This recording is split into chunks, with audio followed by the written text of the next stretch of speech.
Still no main event for Madison Square Garden. I know. 4, 3, 2, 1. Booyah! Yeah, no main event for Madison Square Garden so far. The rumors were John Jones and Gustafsson, but I don't know. I don't know. I don't know why that hasn't materialized. Are they just waiting to announce it till after the whole Conor-Khabib thing? Why would they do that? I think if they announce something, it's got to be this weekend. I mean, what isn't it, November 3rd or something? It's soon. So it's a month. Super soon. Month. Literally a month. Today's the 3rd, right? 2nd? Today's the 2nd. Today's the 2nd. Yeah. Fuck, man. That ain't good. Yeah, maybe they just don't want to steal any shine from the Conor-Khabib fight. I don't think so. I don't know, think man. they just don't have a card yet. I think they were banking on Jones to fill Right. that main event, but it's been tricky to fill that slot. But also, why not have, if you're going to do this, why not announce Nate Diaz doesn't Poirier as your main event? That's a great main event. I can ride with that. Look at why the not main do that event, and then announce John Jones and Gus Finn or John Jones and Kane if you want to. But the main event is to be announced versus to be determined. That's the weirdest main event I've ever seen.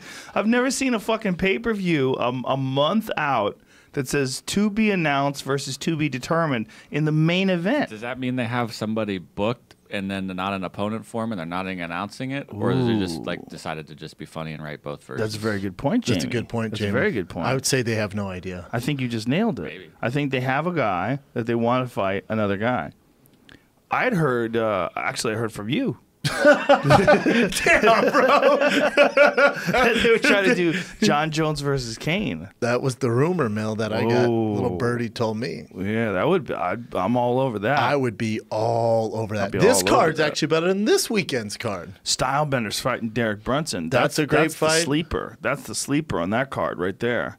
We got Luke Rockhold, Chris Weidman, too. Ooh, that's a good fight too. I forgot Jacare, about David that. Branch ain't Where is terrible Rockhold either. Weidman on there? That the bottom middle. What? Yeah, they're not in order yet. Oh, No. What? This What are they thing's doing? all over the It's like place. a puzzle. The guy who runs the UFC website took the month off. Rockhold versus Weidman, very interesting. That listen, Gegard Mousasi was that guy is the fucking sleeper of the 185-pound division. The fact that he went over to Bellator, very fucking fascinating to me. He just wrecked Rory McDonald. Completely wrecked him. It's Rory- tough to watch. Roy should not be fighting at 185 pounds, No. especially against a guy who's fought at 205. He's held titles at 205. Agree, and especially a guy in Gegard Mousasi who's just as talented, just as skilled. So when Maybe you go, better. might be better in some other aspects. Yeah. Then when you go skill for skill, then size comes into play, and you saw how that pans out. Bert Kreischer says Mousasi has a giant dick. How would he know? He was in the sauna next to him. Oh, that makes sense though. You know what? It's a giant Mousasi hog. has that big dick energy. he just carries himself like a straight badass, doesn't he? He does. Like nothing really gets him going. You know why? Because he's a giant dick. Giant dick. You know what? Bert's probably right on this. Makes sense. God, this makes sense. You're brilliant, Bert Kreischer. Well, he saw it. I mean, it's not even like he figured it out. I mean, he's got like eyewitness. He's seen that He's thing. there. He's in the room. Nothing's ever made more sense than that. He's a hot cedar box with a big old sweaty dick. Dude, that Gegard Amsterdam dick. Everyone's like, how come he doesn't get more emotional? Because he has the fattest dick in the world. He swore it was bigger than his fucking water bottle. Oh, I go, believe that. fatter? Fatter than the water bottle. He goes, dude, I'm telling you, it was giant. I'm like, wow. All right. That makes sense, man. It does make a lot of sense. Yeah, but Gegard Mousasi, now Bellator's an interesting kind of predicament because they have that welterweight tournament going on. Mm-hmm. Now you have your champ who's going to enter the tournament as the title holder.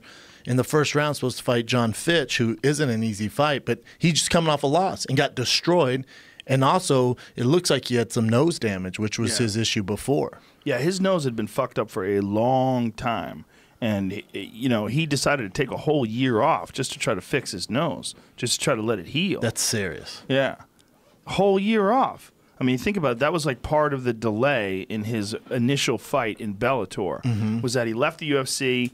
You know, his nose got smashed in the Robbie Lawler fight. I mean, that was hard to watch. Remember when he was in agony on the ground because his nose was just shattered? Yeah, he said every time he get hit, it just go white like sparks. He couldn't see anything. Oof. It was a bad injury, man. Then he said, Well, hey, he said here it is. there he is. One of there. the best fights of all time, by the way. One of the greatest One of the fights, greatest for fights. sure. He earned that shit. Yeah. But now, with Rory, You know what's sad too, and it's happened to me. It's happened to some other fighters, I'm sure. But Roy goes, I just didn't feel like fighting. I wasn't in the zone. Just didn't feel like fighting Gegard Mousasi that night. And knowing Gegard, Mousasi, who he doesn't get enough recognition how good that he is. No, he's an phenomenal. absolute monster. You got to think about all the guys that he's beaten. Oh, he's on like a 6 or 7 fight win streak, which includes Chris Weidman, Vitor Belfort, Talis Latis.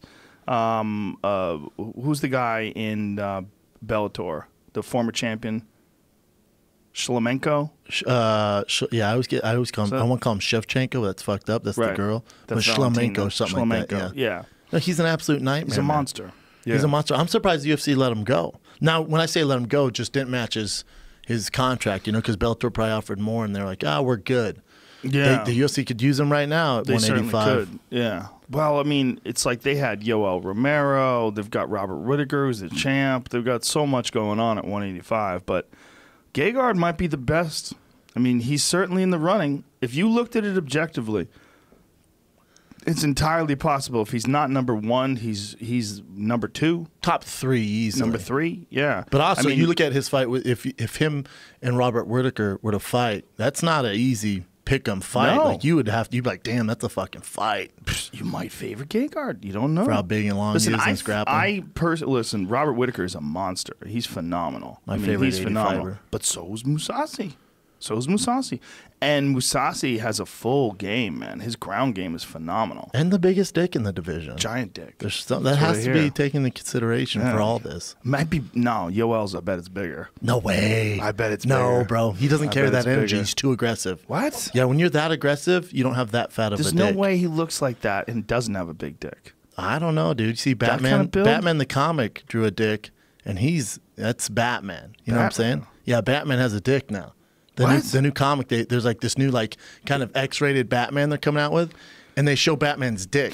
That's how I pictured.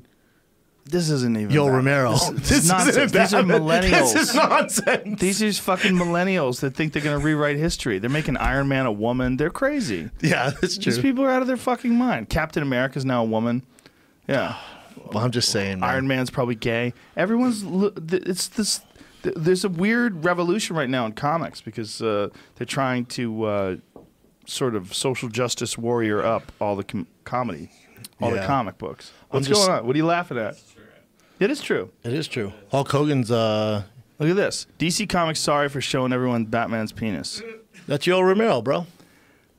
Yeah, now it's good size. But that's not real. That's not real. See, that's a comic book, and it's a comic book that's, by the way, was created in let's just take a guess when Batman was created. I'm going to guess 1940. When do you think? Super old school, 1940, 1950s, probably you can't 50s. Rewrite Batman's dick in 2018. Also, think about the guy drawing it. Yeah. Probably didn't have the biggest dick. Probably his tiny little dick. And just mad. Yeah, but mad. maybe he thought that was massive. Probably thought it was the biggest dick he's ever seen. Yeah. Probably scared to watch porn. And then got backlash. He's like, "What Yeah. the fuck? I thought this was a big cock." And was like, "No, dude, Not for Batman. it's Batman, you prick." Yeah, Batman's the weirdest superhero ever because he's basically just a rich guy. No, he's Elon Musk on steroids and can fight. He's But with Elon Musk. Yeah, basically. That's what he is. with a bunch of stuff. Yeah, no special Yeah. skills. Well, he knows how to fight, Yeah, but he doesn't have any superpower. there's nothing. He's just a rich dude. That's why I got angry at that Batman versus Superman movie. Oh, I'm like, dude. bitch, Superman would. First of all, he moves so fast he can make the Earth spin backwards in reverse time. Dude, he has lasers in his eyes. For God, there's no fight. But they're like, but Batman made a suit out of kryptonite.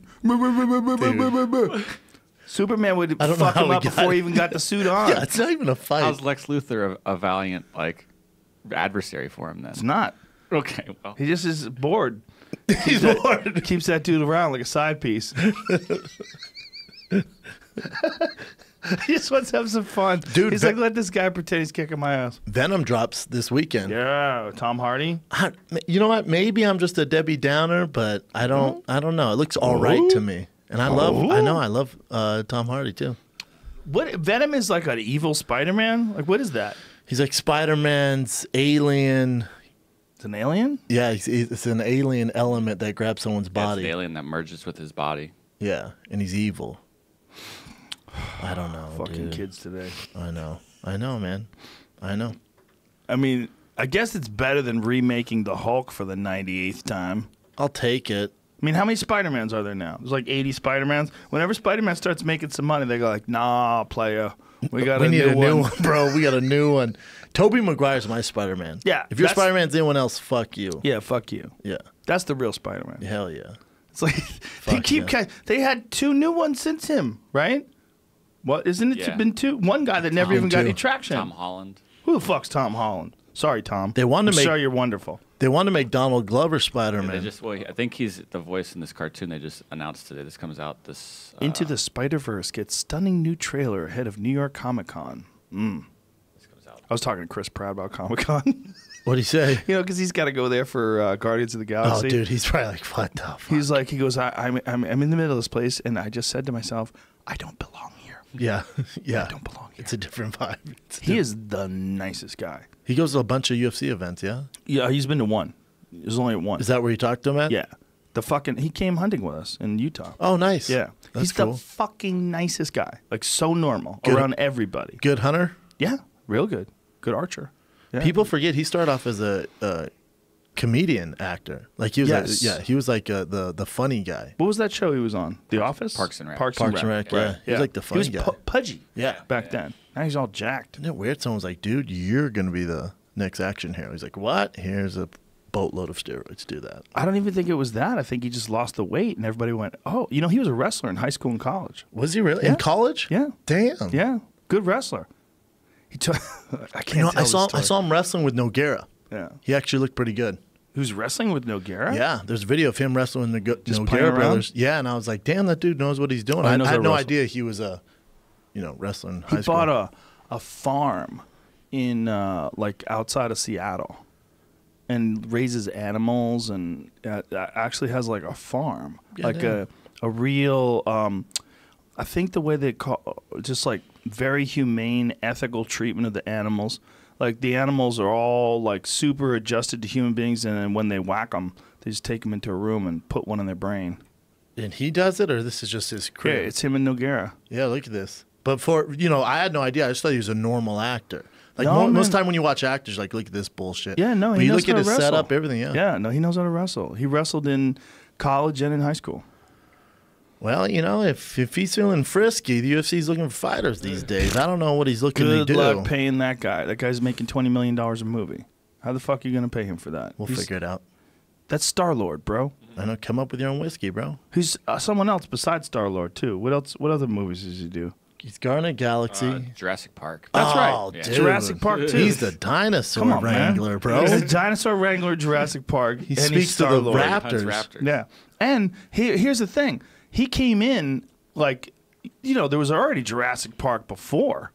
And he came in with a new Jurassic With Park. the hotness. With no hiccups. Zero. No one was like, bullshit with this new Jurassic Park. There was none of It that. got better. Yeah, it got better. Well, the animation got better, too. The though. animation The got way dinosaurs better. got super legit. I haven't seen the newest one, though. It's fucking badass. Is it good? Yeah, loved it. Loved it. Freaked my kid out, though. The I'd little like to one see had to it. bury her head in my armpit during Really? some of the scenes. Yeah, those fucking things are These scary as things shit. look legit. They look real. They're redoing the Jurassic Park ride at Universal. They're redoing it? Yeah, they should. It's they're- whack as fuck. Yeah, now it's just that T-Rex. Like, terrible. no, the guy was. I heard an interview. The guy was like, "No, we're redoing it with all the new dinosaurs, everything." Yeah, there's some good shit at Universal, and then there's some stuff that you're like, what? Old school. Well, you know what's badass? The Harry Potter ride. Have you taken little man to the Harry No, Potter ride? He's not big enough still. He's only 2.5. That's right. I think you have to be like 40 inches or some shit.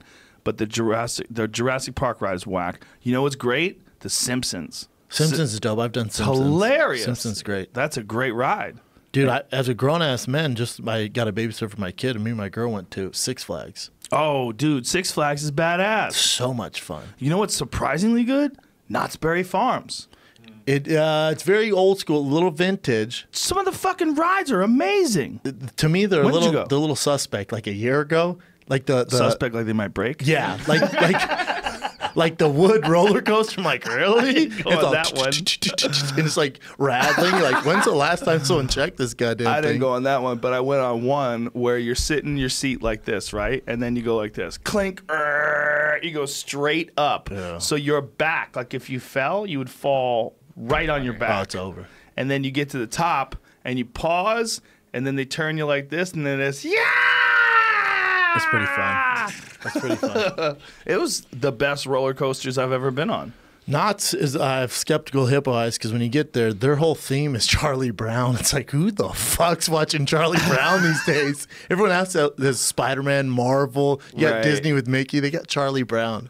My kid's like, who the fuck I is didn't Charlie even notice Brown? Charlie Brown. It was all like there's a Wild West theme area. Oh, it's random as shit There's a at bunch Knott's of Berry. random Yeah. weird things. But their main slogan is Charlie Brown. Well, we had a good time. Me and the We family had had a good time, man. You know what? I'll tell you what, though. All overall best ride I've ever been on, 100%, is Disney World.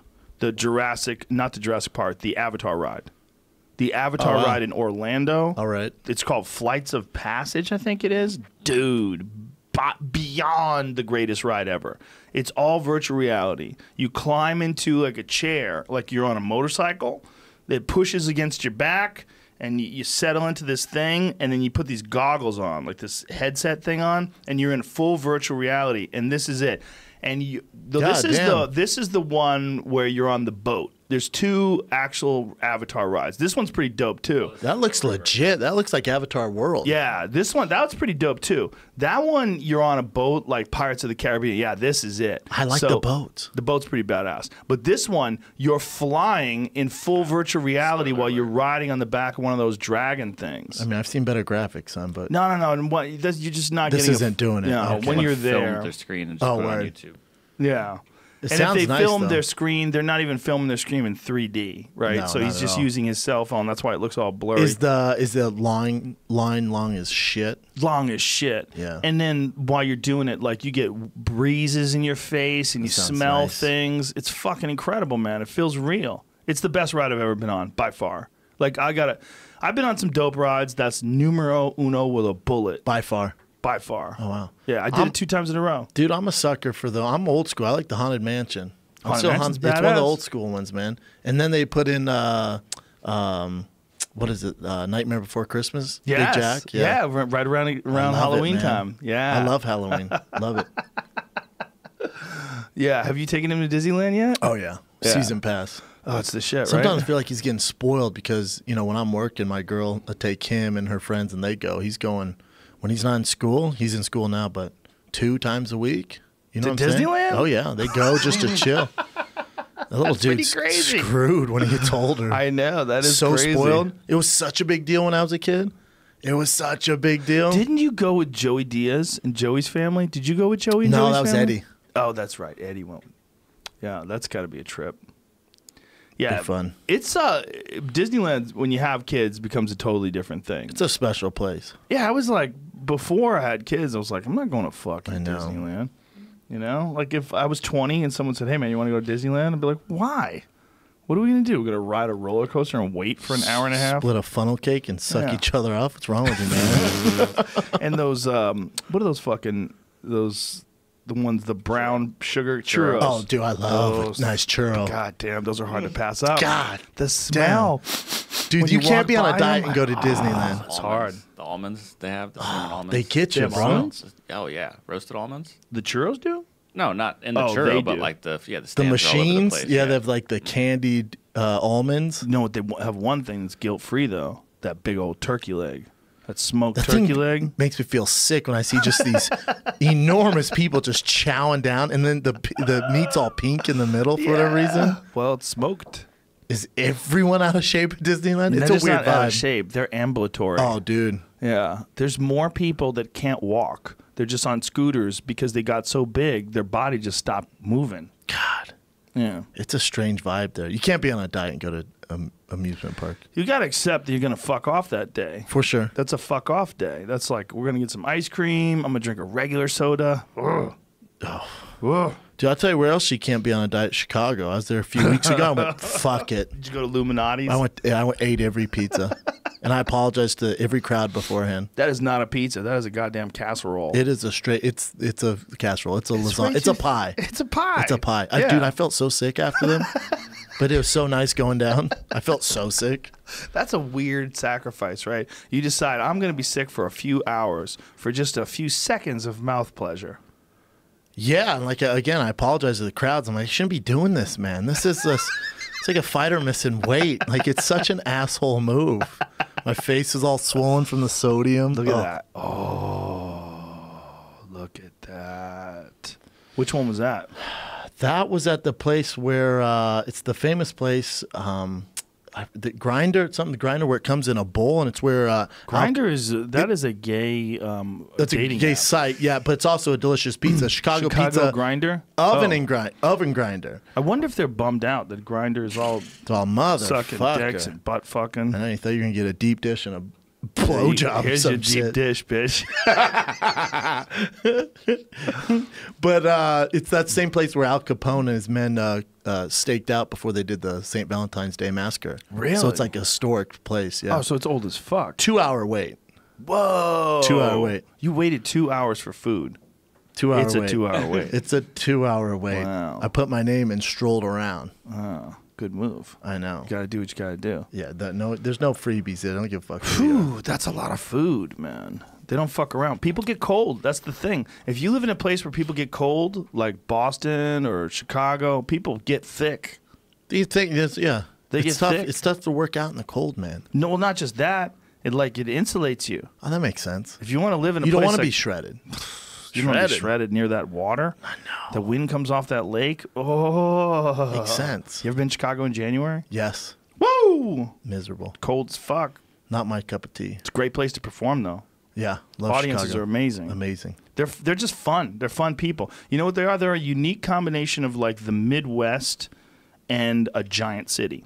Same as Toronto. Toronto's like that Love too. Toronto. But it's the same kind of vibe. It's a weird combination of like really nice, almost small town people that live in a giant urban city. And Toronto's a melting pot. It is just like, to me, Yes. Toronto reminds me of New York, not with the hustle and cleaner. Yeah, way cleaner. I love Toronto. More polite people too. Yeah, and way nicer. you get Indian people, Pakistani, black, Asian, white, European. I mean, you get everybody in Toronto. Now, on the other end of that, I was just in Seattle, Washington, and the crowd was all white. All white. That is the white I was the darkest capital. dude in the building. Yeah, them in Portland, they're white as fuck. Even if you're black, after a few generations, you just turn white. And you start talking white. If you bring your family up there, and you plan on staking out a black existence in Portland, Good luck. Good luck. Even if your kids only date other black kids, after like 100 years, everyone's gonna be white. Everyone. There's no sun. Everybody, There's yeah. no sun. That's sun for 3 months a year. Look, there's a reason why people became white. I mean, everyone really comes from Africa. Yeah. It's one of the real reasons why racism is so stupid. Every single fucking human being came from Africa, just like every single fucking dog came from a wolf. Every person started out as an African. It's just as we moved to shittier and shittier places with less and less sun, your body adapted. And basically, white skin is like a big old solar panel for vitamin B. Or vitamin D, rather. And obviously we don't. I don't know anyone who is racist these days, though. Like There's a few. they're out there You can for sure. farm. But I don't have anyone that I even Associate with? Not No. even, but even like jokingly or like I don't like Asians or I don't like. But I don't. That is I exhausting. don't know any No, not or in our any that are circle. doing well. No. It's a stupid mindset. It's a stupid mindset. It just really is. It's dumb. It's very old school. Well, it doesn't benefit you in any way. It's super detrimental for your view of the world, the way you interact with people. It's dumb. I mean, I know so many cool people of every single race. Like what, I mean, why would It's you? so stupid. It's like judging white people off a few small portion sample size of like mass shooters, like the dumbasses right. shoot up the high schools. Well, there's like blowback the other way, right? Like there's a lot of people that think it's okay to be racist against white people because so many white people have been racist in the past, but that's just as foolish and just as short-sighted. It's just Everyone's like, different. Yeah, it's all stupid. it's like today with all this Me Too stuff, it seems like it's okay to be sexist against men. Yeah. Because there are awful men out there, but there's also men that are nice, and they're going to be nice to you. There's also some awful women out there who do 100%. have other agendas when they come out with these Me Too claims. Well, There's a that's lot of that. What you're seeing. I mean, we're seeing these cases now. You know, we're seeing these cases get exposed for what they are. You know, and the problem is that it casts doubt on legitimate cases. What is going on with my throat? Something about these goddamn caveman coffees. Really? Early in the morning. That yeah. makes me think. I'm good though. Sometimes it's I know dairy. you think Well, I'm you like, have damn, to something- Yeah, Did you think if you were in Louis C.K.'s shoes, do you think he came back too soon? I don't think it's that he came back too soon. What I honestly think is he should say something more than what he already said. Not just go up like it's all good and like, all right. There's not just, I mean, he released a statement. These stories are true. They happened a long time ago, right? They happened like more than a decade ago. I think he should, and I think it might be even better to release a video rather than a written statement. Because a written statement, the problem is like it's impersonal. It's personal. Seems fake. Yeah, well, it's not even. Not only that, it's not as impactful. I want to. But what is he going to say? It's like I can't fix it. Maybe if he donated a certain amount of money to certain causes, or spent time in therapy, or talked about it, and maybe expressed himself and said that what was going on through in his mind during that time when he did the thing, and why it was wrong, and how he's changed his way, and how bad he feels about it, how he's apologized to He these has people. daughters. I think Right. I think you get all that done by just doing a video with his. I think it would go so much further for him if he didn't have a big production, nothing. Right. And he's a creative dude, obviously a great comedian. If he just went off the top of his head straight into the camera and post on Instagram. It was like, hey man, I've paid a price. I've learned. I have daughters. It's a horrible thing that I did. I mean, even stay away from "I've paid a price" because people don't really want to hear that shit. Like, what is the price? Like, But they don't think he has. Well, they're crazy. Well, a lot He's of people lost go millions of dollars. They don't realize that. They think, oh, he's fine. He should get back on the road and tour, and he's gonna be a millionaire. Well, he's could. lost a ton of money off his shows, FX deal, And more development deal. importantly, his daughters have this image of him being this guy who jerks off in front of women. That's never going to go away either. No. So that's a pretty heavy stamp, Yeah, which is deserved. maybe is. not forever, but But it's a complicated issue. It's complicated. Like, what was his psychology? What was going on in his mind that allowed him to do that? Apparently, he just started going up again. He just went up again Sunday night. He went up, and I guess the owner of the club was like, dude, I didn't know I was asleep. He went up. It's the crowd's discretion if they want to stay or leave. But Well, the first time the owner was upset, and the second time they said something along the lines of, if anyone has an issue with someone who stops in, a.k.a. Louis, I mean, it's only Louis. Yeah. Maybe Aziz, I guess. really, well, But no, Aziz, that kinda went down. apparently some people got upset about Aziz too. Still? But dude, look, people just like targets. They like targets. Well, they like negativity. They like negativity, but they also like targets. When they find someone who's a viable target, someone who's done something they can criticize, and they go, "You, what have you done? Yep. You, oh, you're still alive." Yep. There's people that just want to decide that someone's a horrible person, and they don't have this really well thought out, comprehensive view of the situation. They just attack. There's a lot of those people out there, man. And they think that they're justified, particularly if that person's famous and they're not. They think it's fair game. Yep. Public forum. So people were definitely upset at Aziz, but much more upset about Louis. Oh, 100%. But when you stop and think about what Louis actually did, creepy, yes. Asked women if he could jerk off in front of them. They said yes, he did it. If they said no, he didn't. I mean, it's fucking... Look, if you're working with a guy like that, he's like, can I jerk off in front of you? Like, Jesus Christ. Can you imagine? Like, what the fuck? Yeah. It would be a shitty work environment for sure. Terrible. And he is not handsome. He is Louis, I love you, brutal to look at. You know what I'm saying? He's harsh on the eyes. Yeah, It's not I like mean- Brad Pitt's asking to jack off in front of you. Right. Not that it's ever right, but it Right. do less on the It's the feelings if Brad Pitt's yanking in front of you. I mean, all of it's no bueno. It's a whole mess. Yeah. I mean, he obviously had some sort of a weird kink, I wonder what that is. Probably started in childhood. Maybe got caught and then got off on it. Right. Or he just never got chicks, and now he has this power because he's such a... He didn't have the power when he started doing it, though, man. when he started doing it, he wasn't really famous. He was respected, but he wasn't really like he is famous. now, yeah. No, which is it's you know, it's awful, but it's just a thing that he's stuck with now. So he's got to figure out how to ingratiate himself. He's got to figure out how to re-emerge. And I think he can do it. I think he can do it. Sure, he can do it. Look, he's not an awful person. No. I just think he did some stupid things that were really gross and weird. But if he just, I mean, he has owned up to it. I think he just, you know, makes some sort of a sincere apology and then does something. Like, what could you do to I mean, what do you help female comics? Maybe do a. He's done that. He's tried to help, but a lot of people accused him of trying to help them to try to cover up his tracks. Oh, well, fuck, man. He has to do something. He has to go back to work. Yeah, I mean, it's been a year now, right? It's a year next month. I think to expect him to just never work again seems ridiculous, and to not forgive him. There has to be a path to redemption for anyone who's done anything other than actual rape or murder, right? Like for Bill Cosby, I'm very happy he's locked up. I think what he did is awful. Can you imagine being one of those girls that turned to him as a mentor, and you wake up and you've been violated while you're out cold and you're drugged and you're confused, and Bill Cosby did it to you, and who the fuck is going to believe that?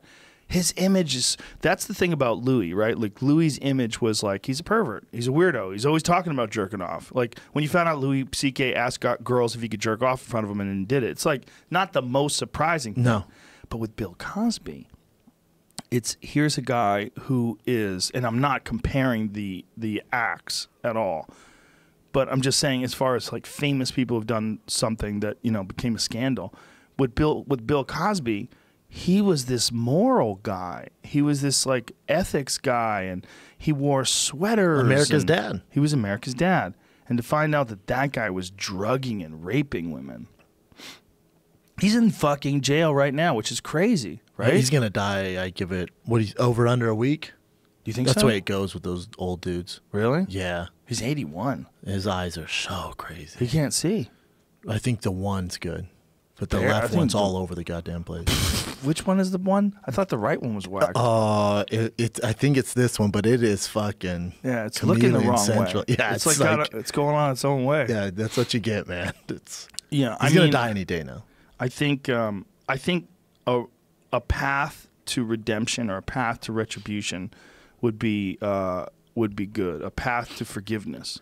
That's I think that's important for all human beings who've made mistakes. I think it's important. We can't just important. cast people out if they've made mistakes. Agree. I also think it's important too with all this stuff is like Louis C.K. got lumped in with the big dogs like Bill Cosby and Harvey Weinstein. Then there's Louis C.K. and man, there was definitely different levels to this. Yes. These fucking crimes. No question. How about one that flies under the radar, especially here in America? And I was just reading about it. How true it is, who knows? Is with Ronaldo.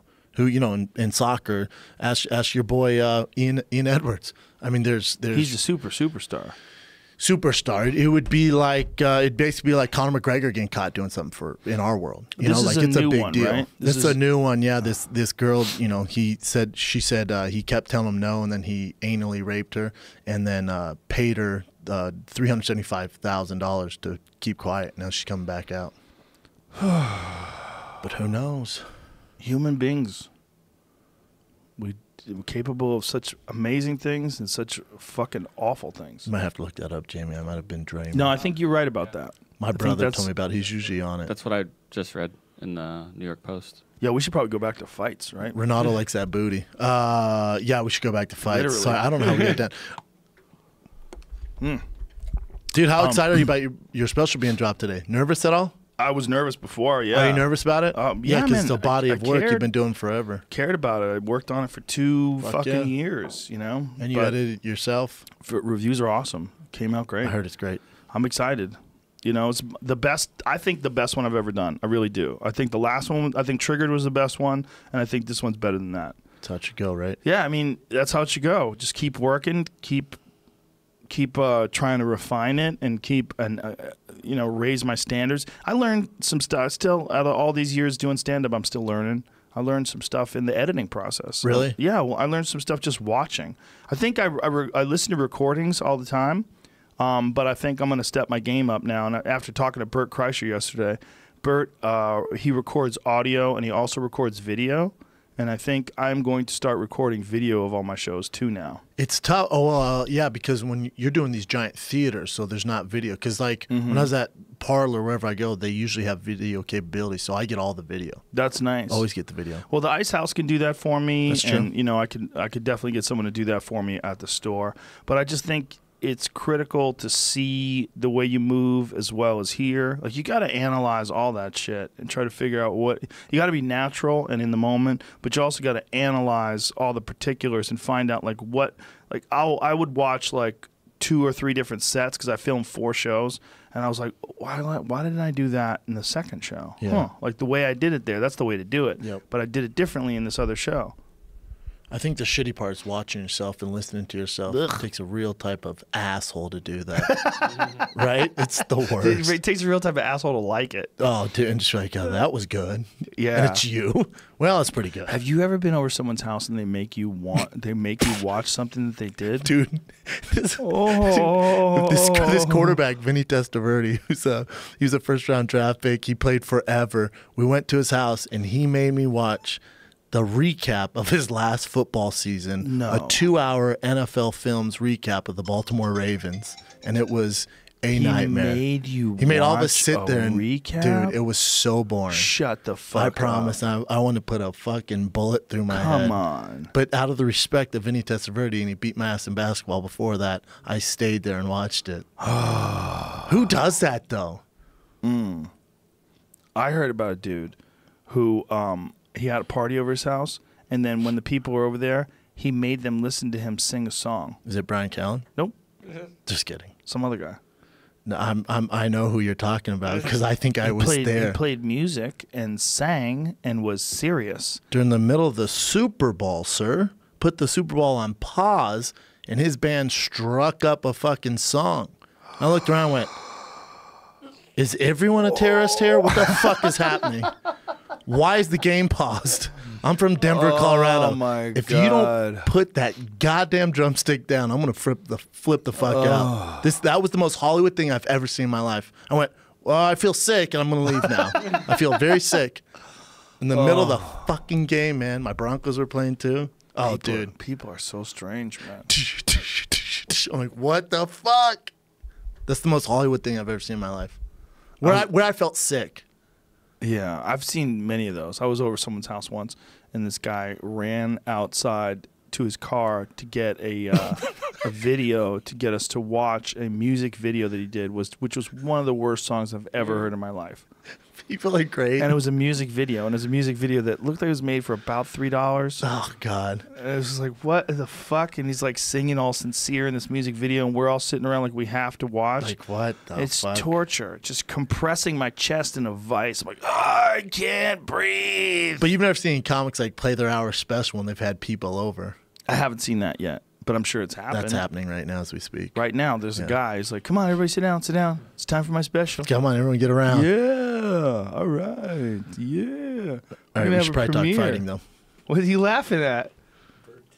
Bert did that? Bert Kreischer did that? No, he did that with his family, though. They had like a screening. No, but they had like a specifically... Was it friends and it's friends too? Yeah, but no. That's...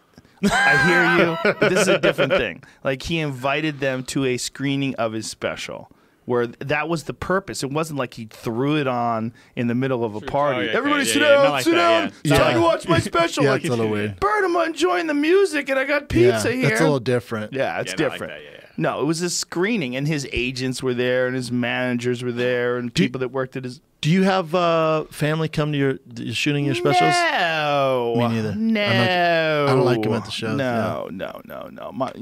If someone from my family comes and watches me, I mean, they come to a show.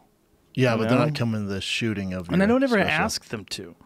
Like, if they want to. Like, but does that's your wife fine. like to go, or she's Sometimes I have her come out like every 6 months or Just to so. see. Just to see. Like, tell me, is there anything new? Like, what's different? Because she's known you for Yeah. so long, So it's she like- would know. It's like, yeah, here's the thing. If someone sees you every weekend, and I have friends that take their girlfriends on the road with them, and they get so bored with their act because Oh, they're dude. watching a guy perform every night, 2 nights in a row, 2 shows in a night. They fucking, your act is nonsense to them. Dude, It's blah, blah, blah, blah, blah. You're one of my favorite people on planet Earth. I'm at the comedy store all the time. I've seen, your set when you're ready for this a bunch of times. And when I was leaving, someone's like, you know what, Joe? I'm like, dude, I've seen it, man. It's not disrespectful. Yeah, he you don't wanna- understands. I've seen it, though. I don't even watch, like, I've seen it 10 times. I don't even watch my favorites. Like, even Joey, I'll sometimes leave the room if he's Yeah. on stage. Yeah, you also don't want to get bored with someone's act. You can't watch them over and over and over and over and over again. But that's what happens with girlfriends. Girlfriends that go on the road with guys, they're watching 2 sets a night. What a terrible idea, though. Thursday, Friday, Saturday, blah. And then they just think you suck because you don't make them laugh anymore. Yeah, they're just over it. They're like, Right. really? This is what you do? You tell the same story every night? You pretend Shut up, you're not- bitch. You pretend it's a new story, and then if you have a new opening act, You like pretend- he's really funny, like he's funny. What about me? He's funny. Yeah. Oh, I've seen you too many times. Like, oh no. Yeah, Hey, my brother used to think I was great. But he's on the road with me every time. And the other night, I go, here we go again. He goes, I feel like I could do your act now. I'm like, motherfucker. He probably it. Yeah, could. probably could. He probably knows could. it by heart. We Yeah. used to do that in Boston. We had a thing called Joe Biden night at Stitches. And Joe Biden, who was the former vice Yeah. president, people don't remember this, but in 1988, when he was running for president, he got busted retelling some of Kennedy's old speeches. Come on, man. This is in 88. Yeah, Come it was a on. big scandal. So we, and that kind of took him out of the running for being president for a long time. Yeah, it can't Although be- they're talking about it again for 2020. But he, so we would do Joe Biden night at the Comedy Store. That's where like I would do your hilarious. act. And That's like, awesome. That's hilarious. People probably loved it. oh, they loved it. It was, like an off night. It was like a Monday. Like you doing Joey Diaz? Yeah, Be yeah, fucking yeah, great. Yeah, yeah. Well, that would be good because I can do an impression of Joey. Yeah, I But, know. Like a lot of it was just people just doing the material. Chris you know? D'Elia does Callan. Be fucking great. Yeah, yeah. Yeah, comedy's a weird thing. You do it too many. I mean, that's one of the things about this special. It's like I got too close to it. Like when you're editing things and you're practicing it and you're doing it over and over again, I know it's working. I know I go to a class. I know it's going to work. It's polished. I practiced it. I wrote it out. I redid it. I fucking edited it and changed it and twisted it. And I know how to do it. But I also don't want to hear it. Like I've heard it too many times. So you get too close to it. So then when people are going to see it for the very first time, you're like, I don't know. Like, how I this don't gonna know. go? I hope they like it. I'm too close to it. But you still lost get it. nervous even after all these years. Yes. If you care, you get nervous. And you're so close to this body of work, like you said, this is your baby. You know what I'm saying? If someone's like, dude, that sucked, you're like, motherfucker. There's definitely people that are going to think it sucks. That's always going to happen. But my thing is the majority of my fans who like my comedy, I want them to like it. Correct. And so for me, it's like I was confident. I knew I did everything I could do. I know I'm a good comic, and I know I've done everything I could do to make this my best one. So I knew I was confident. I knew it was a good special. And I thought it was my best special. I'm very confident that it's my best special. But it's still, I'm too close to it. So I don't know. So I just like go. I was wondering last look. night I saw you post it. I'm like, I wonder if he's nervous. I'd be nervous as fuck. Yeah, you get nervous. Look, it's a big deal. Netflix put a lot of money and time and effort and promotion into this. And so it's, and you don't want them to be embarrassed because they've been embarrassed a lot lately. They've had some fucking terrible specials that they put out. No comment. No comment. There's been some tough ones. Yeah. Anyway. You got to take a Conor couple McGregor swings. versus Anyways, Khabib Conor this McGregor, weekend. yeah. Well, it's a good transition. This weekend, I'll tell you boy. this, dude. I'll tell you this. I'm not being a hater. I'm not being some sort of Debbie Downer. I don't think it breaks 2 million pay-per-view buys. You might be right. I'm not seeing it, man. Like when Conor fought Floyd or when Conor Nate Diaz too, I couldn't go anywhere Without hearing about Starbucks, anywhere, shoe store, car dealer, everyone, dude, Conor Floyd, who you got, man? Everybody and their mom. Now, Very rare. Maybe Well, on one of my shows someone will bring it up, but There's something that Conor didn't want to do for this fight, and that's massive promotion. yeah, but so does that mean it's not as big? Like, who's that falling? Is that Conor or the UFC? Conor. It's both. He doesn't want to do it. Well, the UFC has a model, right? And it worked in the Jose Aldo fight. That model is you just promote the holy fuck out of a fight.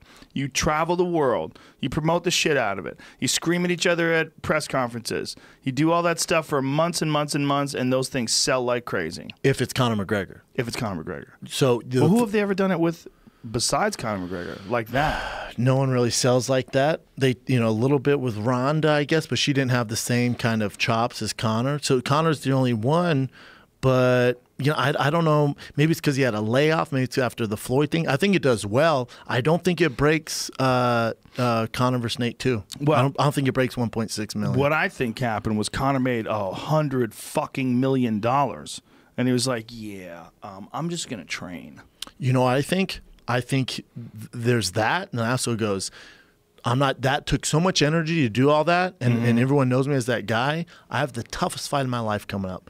I'm taking every precaution necessary not to overtrain, not to use all my energy. I'm in the fight of my life, and I'm going to train like it. I'm shutting down everything.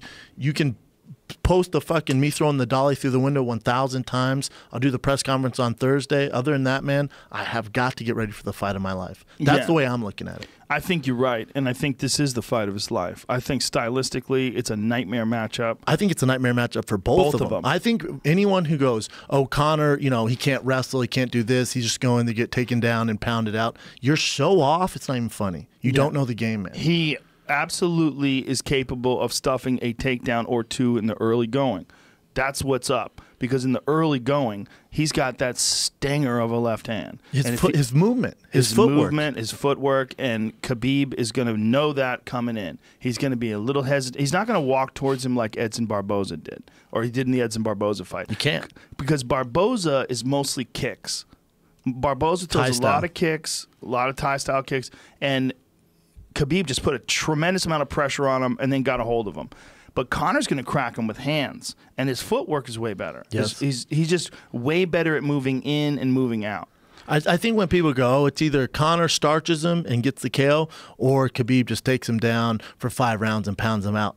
I think it's a classic fight. I think it's back and forth. I think it's a fucking dog fight. Yeah. I think it's a fight of our lives, man. I really do.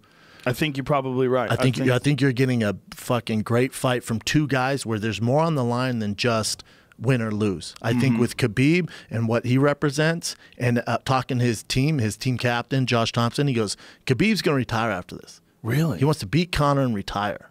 Really? He wants to retire like the Floyd Mayweather of MMA, 27-0, beat the UFC's poster boy, and he walks off in the sunset. Unless they get him a super fight with GSP or something, he's done. Really? Wow. That's shocking. He's young. Very shocking. But think how long he's been doing this. Yeah. I think since he's His whole 4, he's life. been fucking up grizzly bears. So he's like, all right, Yeah. I'm over this, man. And not to mention, he lives with his family, man. He still lives with his mom and dad, his wife, and his 2 kids, same house. Wow. That's what kind of monster you're dealing with. And then for Conor, I think it's a legacy fight where, he's coming off the Floyd Mayweather kind of train there where, it was a success either way you look at it. He made $100 million, and he competed against the best of all time and lasted more rounds than anyone thought, and trained for a complete boxing match, so his striking's going to be better going this fight. But for him, it's not about the money. You see him, the one interview he's done on Mac Life, you can see it. It's like it's a vintage Conor. We go, oh, shit, we got one here, man. This isn't, the Floyd Mayweather's more of a show. Like, we didn't think he was going to win that. This one, you look at, oh, shit, that's vintage Conor. This motherfucker's coming to fight. And he might get taken down. Yes, I guarantee you he gets taken down. That motherfucker's going to get back up.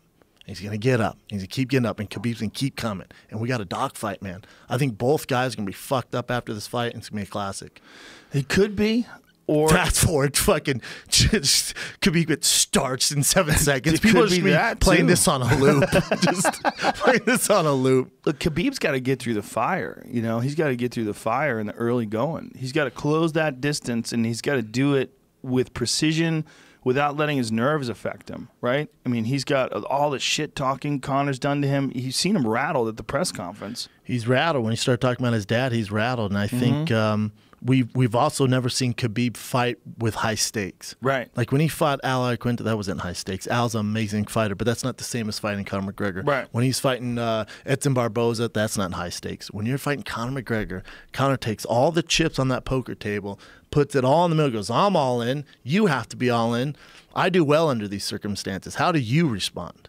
Yeah. So we've never seen Khabib, and everyone goes, "Oh, his cardio's great." It is great, but when the fucking that Irish nation is rocking that fucking arena, and there's all this pressure, his heart rate's gonna go up, and he's gonna be like, "God, I fucking hate this guy." Khabib's never fought a guy who he hates. He hates Conor. Yep. How is he gonna be overzealous and open himself up? Yep. There has to be something there, and we Like don't Aldo. know exactly. Like Aldo was an assassin until that fight. completely People one of the forget. best of all time. Yeah, still is. But that fight exposed how good Conor's psychological game is, because months and months of being on tour with Conor, those press conferences, Conor stealing his belt and screaming at him and getting in his face, and then starches him with one punch. Oh, Amazing. But what else is interesting is, remember, Conor is an amazing counter puncher.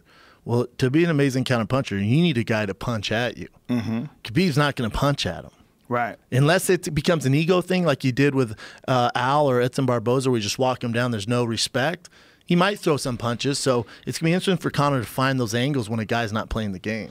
Well, it's also Khabib has had a history of struggling to make weight. He cannot struggle to make weight for this fight. He's got to be on point. He came in that press conference at 174. They said this motherfucker started camp at 180-something. Like, he's never been more serious for a fight.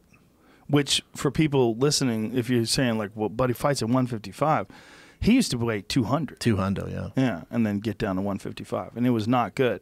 I mean, the Michael Johnson fight, he struggled. He had, like, some real shutdown issues. And then the Tony Ferguson fight, they pulled him out of the fight. He can't have any of that nonsense this weekend. Oh, no. I don't think we gotta will. be on point. The nonsense, the only thing where, like, Jamie Tony's going to the fight, I would never go to this fight. I think there's... What? I would not go this fight for this reason. I'm a complete What? pussy. I think something's going to happen in the crowd between the Russians and the Irish. I think that Why do you think that?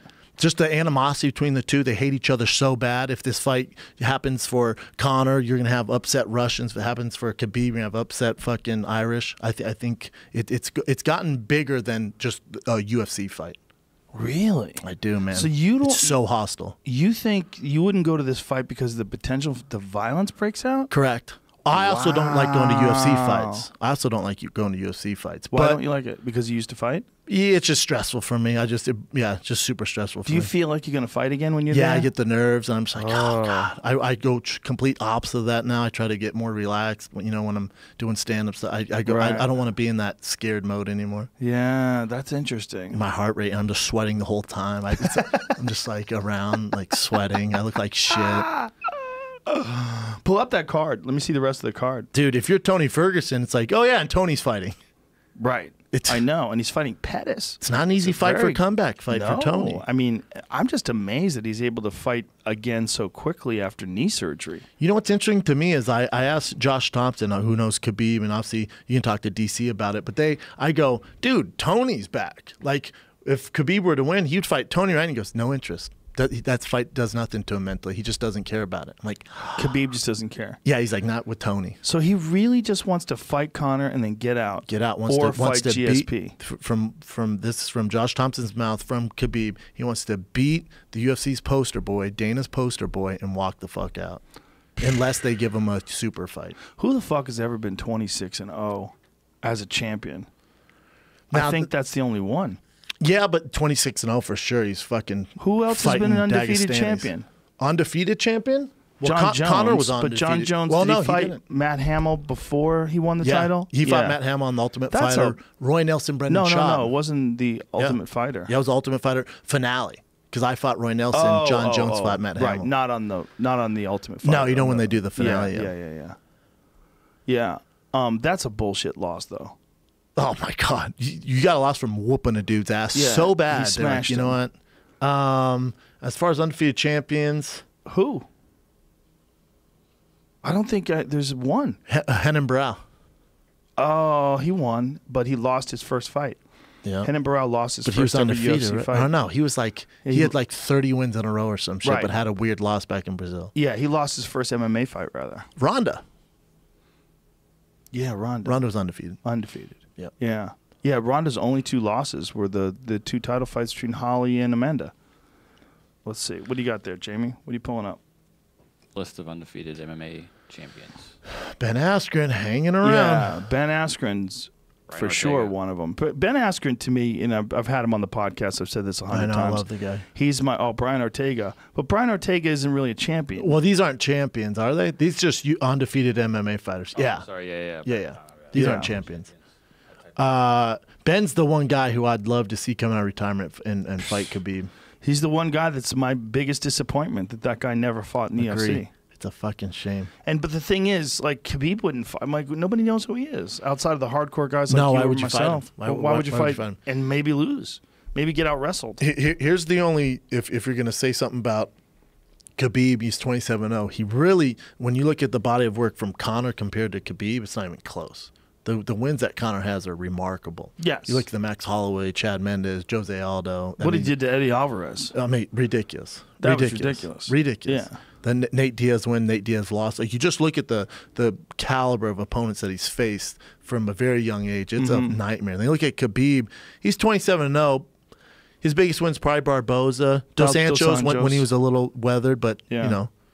But Barboza is a perfect stylistic matchup for him. So Yeah. we don't know with Khabib. We know he's damn good, but how good? He's had one weird moment in his entire career. That's against Michael Johnson when Michael Johnson cracked him. Wobbled him for a second, and then he took him down and smashed him. The Gleason T-Bow fight got a little dicey too. Did it? Yeah. Oh, boy, I don't remember that fight at all. But with Michael Johnson, it's funny to me because Michael Johnson landed that big overhand, and people go, "Oh, Khabib has a weak chin." I'm like, well, he's never been dropped. He's never been. Yeah, I mean, he's never been sat on his Michael ass Johnson ever. starched Dustin Poirier with one punch.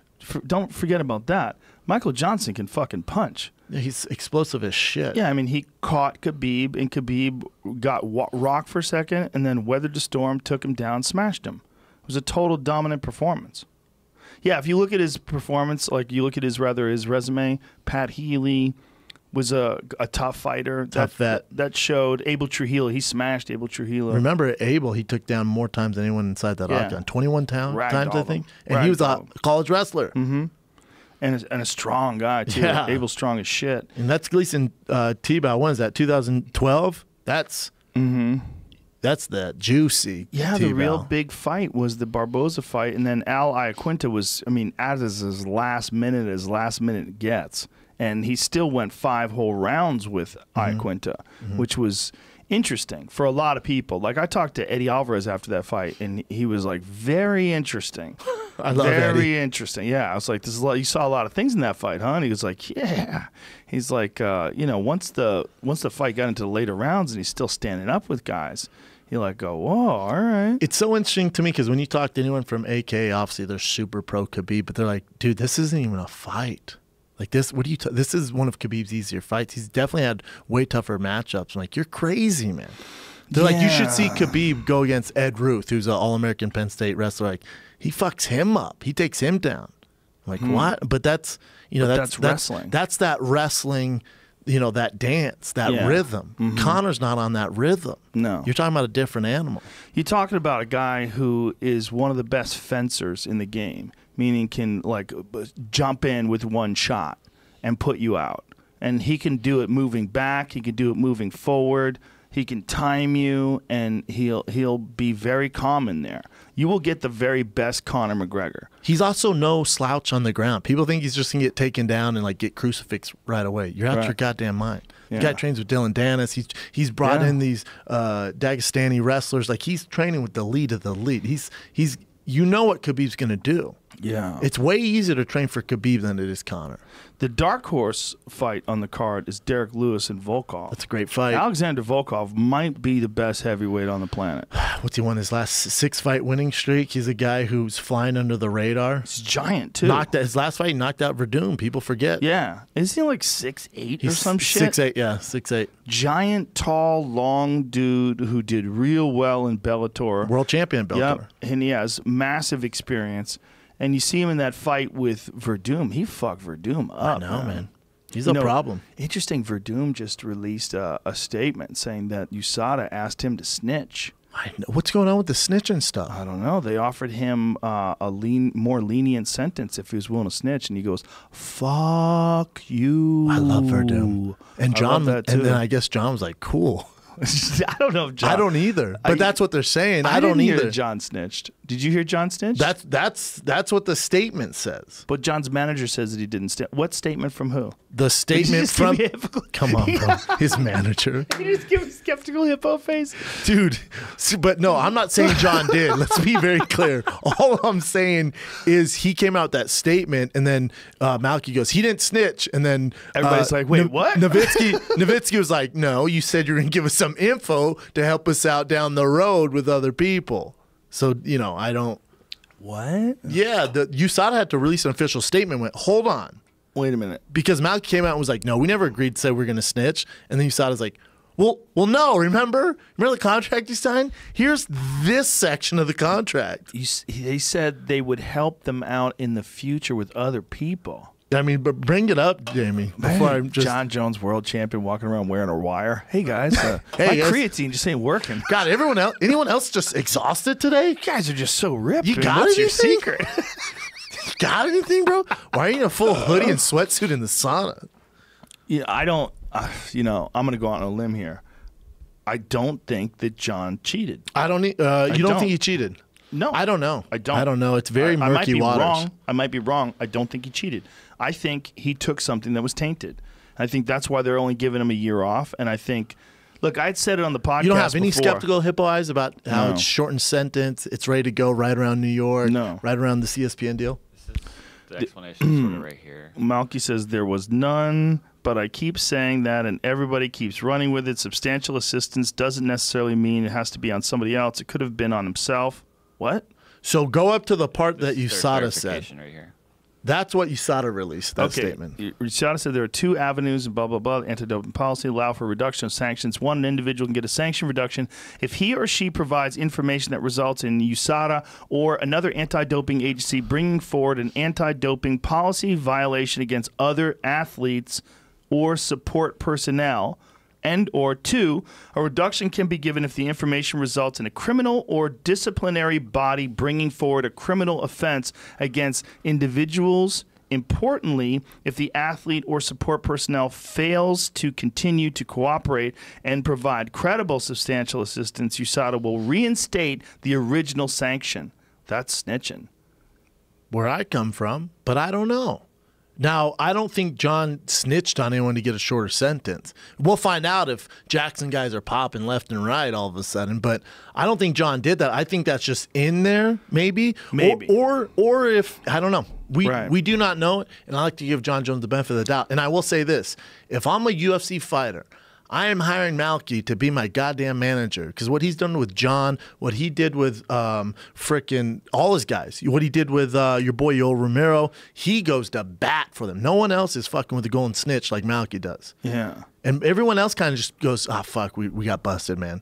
Not Malky, man. That dude's going to the end of the earth to fight for your freedom. Yeah, he and it seems I don't like know him that well. I don't know him as a person. Managers are managers, but I'm saying if I'm the UFC, because they can't negotiate your sponsorship, it's Reebok. So what can they really do? Your contract, and now you got to deal with USADA, who's a huge deal. Right. Malky is this fucking dog right now that you want in your back pocket. And it's interesting that USADA has just released, they released a statement that they're changing their policy. So say if you piss hot, they don't. And what's really interesting is Sean O'Malley, right afterwards, said, yo, I pissed hot.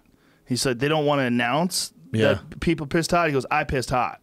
He goes, let me tell you something. They're going to check my supplements, And we think we've got it nailed. We think we know what it is. But in the meantime, this is why I was removed from this fight this weekend. So they're not going to announce it. They're just going to pull you from the card. They're just going to pull you from the card. That ain't right. And they don't announce it. That ain't right. And then they go through the entire steps. And then if you're exonerated, you were never accused in the first place. See, the problem is with your Sean O'Malley, whether whoever you are, Travis Brown, whoever, name any fighter you want.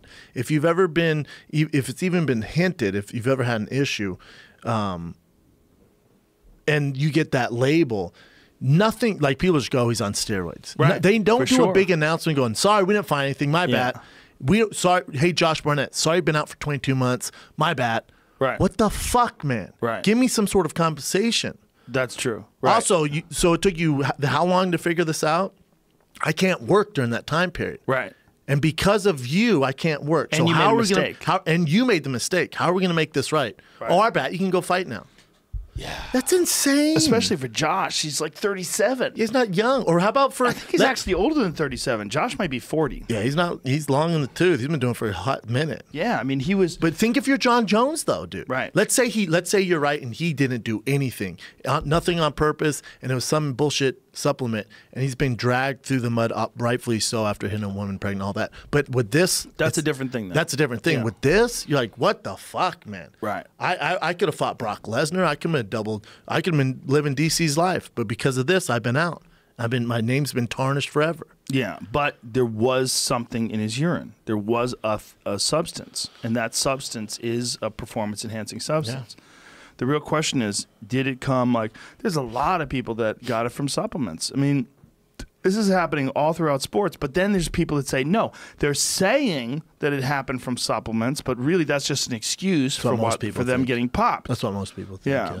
The majority side with that. The problem in John's situation is that he tested negative, and then he tested positive, and then he tested negative in a very short period of time, which means the amount that was in his system is a trace amount, which is not anything that you could take that would impart performance-enhancing benefits. No, they said it like having a drop of steroids in a huge vat of water. Right. And like it's not going to benefit him. It's not going to benefit him. Some people, and not me, man, I'm with you. Maybe he did take something that he wasn't supposed to, but I don't think it helped his performance. But some people say, well, that he was microdosing, so it didn't get it out of his system in time. That's why it's such a small trace amount. But at the time, if they would have tested him, been a higher potency. Maybe. I don't think you can microdose this shit, though. I have no idea, Joe. I don't know. Yeah. But listen, they said he didn't do it. Here's the shitty thing, though. Now DC's upset because they're like, hey, DC, we're going to strip you of one of your belts, and John's going to fight for it. But they haven't worked that out yet. Maybe that's why the Gustafsson-John Jones situation still hasn't been resolved yet. Ding, ding. We're going to find out this weekend. You think? Let me see out the card. Yeah, I think this weekend they'll have to announce. They have to announce something. It's a fucking month away, man. I mean, what else do you do? This is a great card. Obviously, the main event's ridiculous, but that Madison Square Garden card's a better fight, better overall fight card. Yeah, no, I think it is too. This is the big fights on this card are Nurmagomedov and Ferguson versus Pettis. Nurmagomedov versus Connor's a fight for the ages. I mean, that's absolutely one of the biggest fights in the history of the sport. That's a giant fucking fight. I mean, undefeated champion who just smashes and mauls people against one of the most enigmatic, charismatic fucking superstars the sport's ever known. And he's coming off of a long 2-year absence from MMA where he fought the biggest boxer on the planet Earth, arguably the best boxer ever, and went 10 rounds with him. And then he's going from that to fighting Nurmagomedov again for the title. This is a giant fight. Huge fight. Biggest fight in UFC history. For sure. Conor has changed the sport. I mean, he really has. Oh, forever. He's a different thing. He's different than all the rest of the fighters. He's just different. He's so much more of a superstar. Yeah, he's more the biggest celebrity. Yeah. With the best talents they've ever had. And not doing other things, too. He's like, fuck your movies. Dude, he's had some crazy, I know firsthand, he's had some crazy offers. I'm like, he didn't take that? And they're like, no, he didn't want to do it. He says he wants to be loyal to the game. He's like, there's plenty of time for that bullshit when I'm done fighting. Brilliant. Yeah, I mean, that's the way to do it. I mean, I think that is one of the things that did Ronda in. is that she was doing everything. I mean, they had her doing movies. They had her doing TV shows. I think that did her in, but also the skill set. With Conor, it's a little different. He has the skill set. Yes. Yeah. Well, it's a more comprehensive camp, too. I mean, there was a Achilles heel with Ronda was the camp. I mean, look, if you're fighting someone like Amanda Nunes, you better be fully prepared. It's just different too, you know, with the female division, you know, it's still growing. So, you know, what she was in her time period was one of the best of all time, as the pioneer of the sport. But, you know, they're so much in their infancy of starting with mixed martial arts. They're adapting fast. So Ronda didn't get better when everyone else got a lot better. So by the time they caught up to her, she didn't have the skill sets at the time. And I think there was, I think you're right. I think her game didn't advance, but I think there was also, I mean, just, look, she was so fucking good compared to them in the beginning. She was just so good. And then she was doing everything. She was doing TV shows, movies. Just the wrong people around, from her management, her agent, Brad. Like, the whole thing was a nightmare. The whole thing's a nightmare. So she's doing all that stuff. Total. It worked out, all these distractions. It worked out financially up to a point. Well, when I say, I mean, it works out. Were big ones. Big ones. I mean, it worked out in the sense where, you know, she's doing something now. She looks happy. She's in the WWE. She's a huge star over there. She's actually really good at it. Yeah. She's killing it over there. For if sure. you're in the WWE, apparently she's like a natural at it. Right. So she's the champ over there, not getting hit in the face. So right. I guess no that brain damage. Out. Yeah. Well, you can still get brain damage. Yeah. So I guess it kind of worked out. Yeah. But I mean, when you're talking about Khabib and Conor, you're talking about the two most skillful lightweights of all time. Yeah. One guy is the best grappler we've ever seen in the UFC in Khabib. The other is the best striker we've ever seen in the UFC. One of them, for sure. I think he's the best as far as timing, as far as putting it all together, his movement. We've never seen anything like it. Not even, I think what he does is completely different than what Wonder Boy does. We've seen a Wonder. I can go watch. I'm not taking any credit away from Wonder Boy. I'm saying from Wonder Boy coming over with his kickboxing background into UFC, we've seen some of that. Wonder Boy's just the best at it. See, the thing is, you've never seen Conor fight a guy like Wonder Boy, whereas you've seen Wonder Boy fight Darren Till. You've seen Wonder Boy fight someone who's that kind of a striker. You've never seen Conor fight someone who is as dangerous standing up as he is. Jose Aldo. Yeah, but it was a different weight class, really. He was not at the time. So that's what he bigger. fought, though, Joe. Because He's it's so easy much to bigger say than that. Aldo. But at the you're time, right, you're right. Like, remember, Jose Aldo is a fucking assassin. Yeah. Like what he did to Jose, for whatever reason, puts this shade over Jose. Jose was so good, man. Yep, he was a killer. Striking was amazing. Everyone was hanging off his Brazilian nuts, and they get starched in 13 seconds. We're like, he's all right. Well, then the question is, like, did Conor catch him when he had already taken in a lot of damage? Like, after the second Chad Mendes fight, people started to question, because in the second fight, you know, that was a war. Great fight. One of my favorite war. fights of all time. Yeah. No, it's a good point. But then he fights a young Max Holloway. You know, they're both young. That's not an easy fight. Beats Max Holloway and has a torn fucking ACL or MCL in his knee. Does that. He fights Dustin Poirier. Like, you look at the guy like Max Holloway, champion. Dustin Poirier, he's fighting fucking Nate Diaz now. He could easily be the 155 champion. Eddie Alvarez, champion. Hey, Chad Mendes, champion. What do you know about? But Chad Mendes, super last minute notice, no cardio, didn't have a camp at all. I'm just saying, a win's a win, brother. Yeah, it's true. It's true. But there's a caveat next to that. For sure, one. but still. What are you hearing about Max Holloway? Like, how's he doing? They're fighting. It just got announced. Is he okay They're fighting again? in Toronto. Yeah, he's What good to happened? go. Bad weight cut, from what I hear. Really? Yep. Bad weight cut. Yep. So how the fuck is he going to make that weight again? Probably go, what did we do last camp, and redo everything? He's so big, dude. He's so big. Ortega's big too, though, man. He figures it out. Yeah, but he hasn't been doing it as long.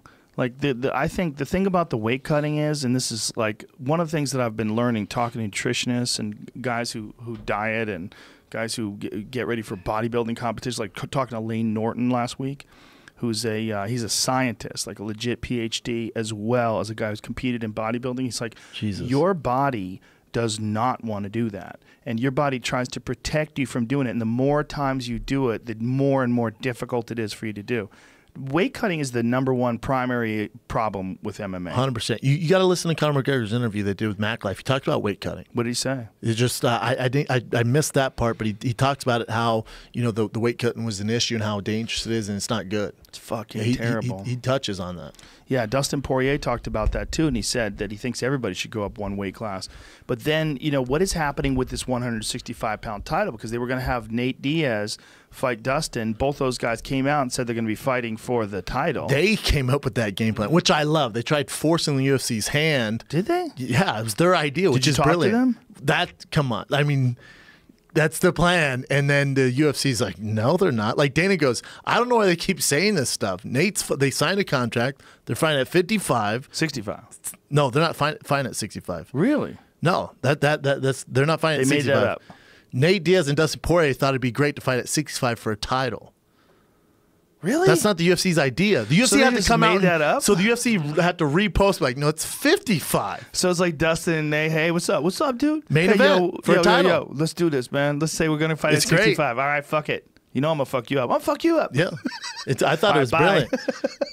And then they tried forcing the UFC's hand, and then Dana had to come out and be like, no. So people, and then when they told him it's not happening, there's no belt. There's no 65-pound belt. Nate was like, oh, fuck it, I'm out. What is this? This is Nate saying, I'm happy to announce I'm bringing a new weight division. Yeah, but what is that 165-pound belt super fighter division? Mm-hmm. What does that mean? It's just them like trolling the UFC, which is hilarious. And then Dustin goes, it's been a long journey, but here we are. New York City, first ever 165-pound title, UFC 165.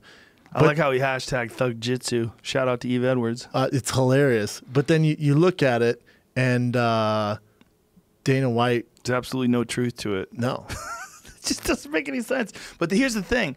If there was truth to it, maybe you could sell that title better, that card better, if that's the title fight. But that's exactly what you should do. They fucking teed it up for you. I know. What are you waiting for? But have that as well as the main event. If you get another main event. Why not go, all right, fuck my ego. Let's do it. Nate, Dustin, 165, world title, new division. Everyone's all crunk for it. If John Jones or whoever we're trying to get else, it works, great. That's going to hype this thing even more. But a month out, do that. I would love Dustin Poirier and Nate Diaz can headline this fucking Madison Square Garden card. Yeah. It's insane not to announce someone. But I think they want something bigger. I think they want John Jones. But at 165 title, why not just the appetizer? That's a deep, heavy appetizer to sell tickets. Here's the craziest of crazy questions. Please. Ready? Here's the craziest of crazy questions.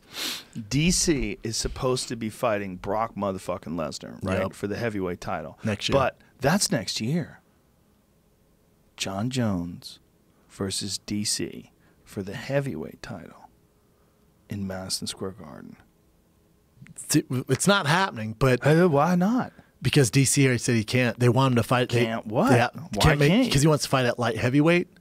And why? John and I think Dana wanted to fight at heavyweight, but he wants to do it at light heavyweight. He doesn't want to do it at heavyweight. He doesn't want to fight John at heavyweight. Light heavyweight. That's what he's been saying. Listen, somebody needs to pull him aside, give him a fat bucket of Popeye's fried chicken because that's his favorite. By fat bucket, you mean fat bucket of cash. That's what I was going to say next. Okay. I was going to say a briefcase. Slide up. Back up the brink truck, son. Leather briefcases that has those click things on it. You lift it up. If I'm DC, I'm not doing that. I'm going, hold up. I'm going to fight Brock in January, February. I'm going to get paid. I'm going to beat the shit out of Brock, right? That's a big payday for me. It's a big payday. And then have John fight Kane, have John fight Stipe at heavyweight. Let's see how he looks. If he looks human, I'll fight that fool. But if he looks like Uberim at heavyweight, I'll see you on the other side, and I'm fucking retiring. That is a fight, right? Stipe versus John Jones at heavyweight in Madison Square Garden. That would be a giant fight. Huge fight. That's a giant headliner. That's a headliner. That's fuck, a headliner. What? That gets my dick hard now. Yeah. Here's one for you, though. Why not, like, see, Conor versus Khabib, they're saying biggest fight of all time UFC history. Right. Pay-per-views, I don't think so. But let's say DC were to beat Brock, John beats Stipe, John DC, the trilogy at heavyweight for the world title. You don't think that's bigger than this fight this weekend? To me, it's bigger. No, it's not bigger because just Conor McGregor's a bigger. What is this? We might see Daniel Cormier, John Jones trilogy at heavyweight. Aha! See what I'm saying? See what I'm saying? They're trying to force my boy DC into some shit he doesn't want to do, bro. Stay strong, DC. No. Take the fight. No. Take the fight. No, fight Brock. Listen, John's been off a long time. Do you remember when he came back against Owen St. Preux? Wasn't the best fight. That's true. This might be the time. What a great story for DC if you were to beat John and then ride off in the sunset. Imagine that. And then rides off in the sunset. Now to play devil's advocate, what if he gets head kicked again at heavyweight, loses both possible. belts, and everyone's like, well, there you go. Well, look, John is, if not the best ever, he's one of the best ever. I think he's the best ever. With Mighty Mouse having lost, it's a real good argument. I think in terms of like the overall ability to get things done, you got to look at what he's done. He's never lost. He only lost to Matt Hamill, and that was a bullshit loss. Look at the guys he's fought, too. Fought and murderers, the way he beat him, too. Killers. Remember when he choked Lyoto out and just dropped him? Vicious. Just fell in a clump. And then what he did to fucking Vitor Belfort, he submitted Vitor, was like, you're a black belt, very cool. After he got his Check arm this broken, out. Conor McGregor not keen on facing GSP next, but interested in Anderson Silva. Get that shit out of my face, Conor. What? Why would he not be interested in facing GSP, but he's interested in facing Anderson? Anderson's a 185-pounder. We'll see what happens next, but I don't think GSP is next. He doesn't have anything for me personally. I'm not going to shut the door on that down the line. You know what would be another great one? Anderson Silva. I think he thinks Anderson is slowed way down. George is not slowed down yet. George at 55 versus Conor's an amazing fight. Well, at 70, it's an amazing fight, They're too. not fighting at 70. No? Nope. No way? Nope, not happening. What makes you say that? What makes you say that? You seen George lately? He looks pretty svelte. Well, I saw one picture of him when he was in the sauna, when people say he's making a test cut to 55. Ask your boy for us. I can ask George. Ask George. Just call him up right now. Call him up. That's my phone. You think he's going to give us a real answer on there? there? Anybody. Me neither. Sometimes Brian does this. It's a nightmare. It's probably rude, right? Yeah, they're like, what? You're on air. Hey, Yeah. it's Rogan and Schaub. Is there any way you're going to fight? And they're like, dude, come on. The problem with that is like he's leaning in, and that image of him at 170 is in the middle of a fight, so he's all pumped up with muscle. His muscles are inflated. You know, man, he might actually be trying to make 55. He does look very slim there. This is what I've heard through the grapevine. GSP wants to fight, and the fight he wants is at 55, but it's only if Conor wins. Really? He doesn't think beating Khabib would be like a legacy fight for him. Well, I'll tell you what, in terms of pay-per-view, that would be a giant fight. Conor GSP? Yes. Oh, especially after GSP big boy. beat Bisping, got 800,000 pay-per-view buys after how many years out of the game? 4 years out of the game? 4-year layoff. 4-year layoff, comes back, and I'll tell you what, man, when he did my podcast, he's super lucid. He's there 100%. Oh, yeah. Like, all that rest Brilliant did him guy. good. Brilliant guy. That rest did him good. Smart guy. That That's would a fight. be a giant fight. That's a giant fight. And he'd probably be vulnerable at 55. Yeah. It's You a good know? fight. It's a good fight for Conor. Good Do you fight for think he would George, be too. faster? I mean, would he be would he necessarily be faster at 55? I don't think so. I think he'd be so diminished. Yeah. I think he'd be solid. Obviously, his technique's still there, but I think, at 70, that's George all day. 85, not so much. That boy looked thick. Yeah, but he said he had a real hard time keeping that weight on. It fucked up his intestines. Yeah, whatever it was. Fucked up his digestive system. Boy, it was thick. He said he was eating all day, trying to keep the mass on. Yeah. That was a rough one. Yeah, he's got some sort of a stomach issue now. Colitis? Yeah, that's right. Yeah. And he said he got it from just eating like a fucking pig while he was training. Like he was always like almost throwing up. Jesus Christ. Yeah. Yeah, not good. What else is on this card this weekend? Pull it Other back than up. that, man. What do we got? Michelle Watterson, Felice Herrig. That's a good fight. That's a fun fight. You got Little Pettis fighting Juicy A. Formiga. Yeah. I'll tell you, in the boxing world, you got Deontay Wilder, Tyson Fury fight, man. I'm doing the December. press conference Wednesday. Ooh, I know. That's an interesting fight. It's a good fight. Do you hear what Teddy Atlas said about Deontay Wilder. Just how hard he can hit. He called him Thor. He's got that hilarious. hammer. He's That's like hilarious. Thor. How great's Teddy Atlas? He's great. That was a fun interview. I didn't get to the very end, but he mentioned something of it where he was saying how he thinks it's an issue. And I never really thought about it until he brought it up. I've never thought about it. How when boxing became a little corrupt and got a little weird for him is when the fighters started to have their own promotions in with the boxing world. Right, like the promoters and the fighters working together, and now we're starting to see this now with the UFC. We're going down the same road with with McGregor Promotions and the UFC. Now they're in cahoots, right? But he's also talking about how the promoters will take out the judges to dinner, and it's like that's a total conflict of interest. God, He goes, you even if you're not paying them, they're eating at the nicest places, drinking the nicest wine. That's so sketchy, man. Yeah, So very sketchy. It's legal in some sort of strange loopholey way. It's very strange. Yeah. What else is coming up down the future? What else is going on? Like, what's another big fight? I just was looking at The December card, you got Cyborg Nunez happening. Now, the December card in Toronto? No, December card in Toronto is Brian Ortega Holloway. Right. So there's another December card? The New Year's card. You know when they do it right before New Year's? Oh, so there's 2 pay-per-views? There's Pretty because sure. the place that Valentina Shevchenko versus Cesaro Eubanks, what? They just bumped it For up. the vacant flyweight title, were headlined UFC 230. I thought Joanna. Yeah. Hey, Is this just coming out today? I was about to show you a tweet that said that they were talking about moving it up, and it was in flux. And then when I went to look for it, Oh wait, that's gonna headline Madison Square Garden. What? I've lost all energy in my body. What?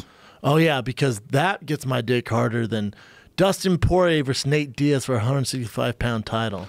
No offense, but I don't even know who Cesaro Eubanks is, and I'm the commentator for the UFC. I've never heard of her. And I'm not being a dick either. I'm just saying as far as headline Madison Square Garden, you got some nerve, whoever put this together. Let's see a video on this young lady. I'm sure she's an absolute monster. Well, and good I'm for sure her. she is. Congrats. She looks scary. How many fights does she have? She's one in the UFC. She's one Scroll fight. up. One fight in the UFC, and She's she's gonna 4-2. fight for the title. 4-2. Okay. And what happened with Joanna? She must have got injured or some shit. yeah, I don't know. The previous tweet was this. Well, this is Brett Okamoto. He's a He knows reliable his shit. source. Yeah. He's Remember, rock ESPN's in cahoots solid. with the UFC now.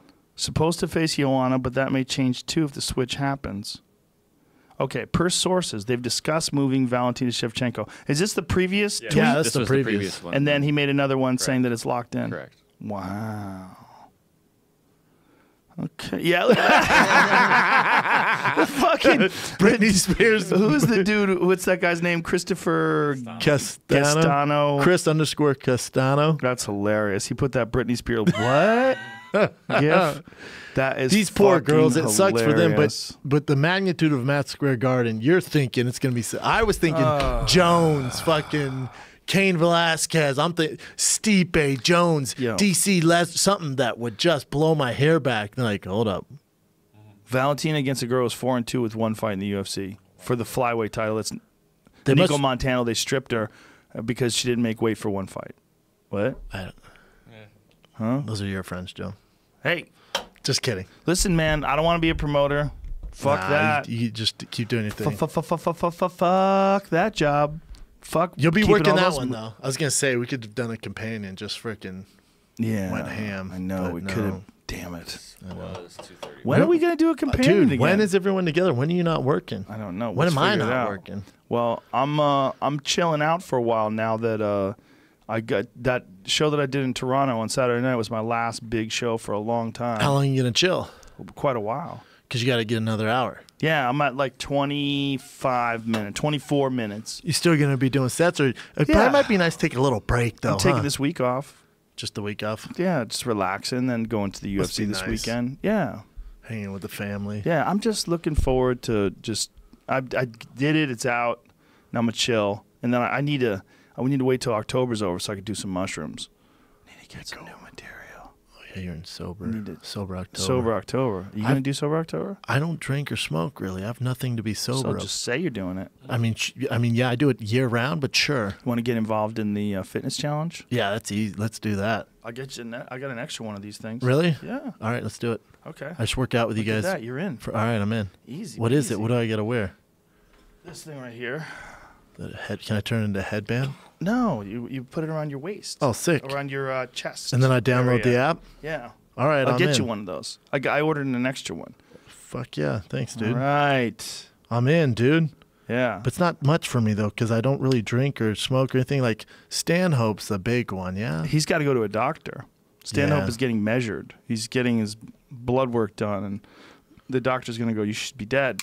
I met him for How the he's first still time at alive. the Comedy Store. Super nice guy. Oh, he's the best. I've actually heard about him forever. He's Yeah. a really nice guy to me. He's a sweetheart.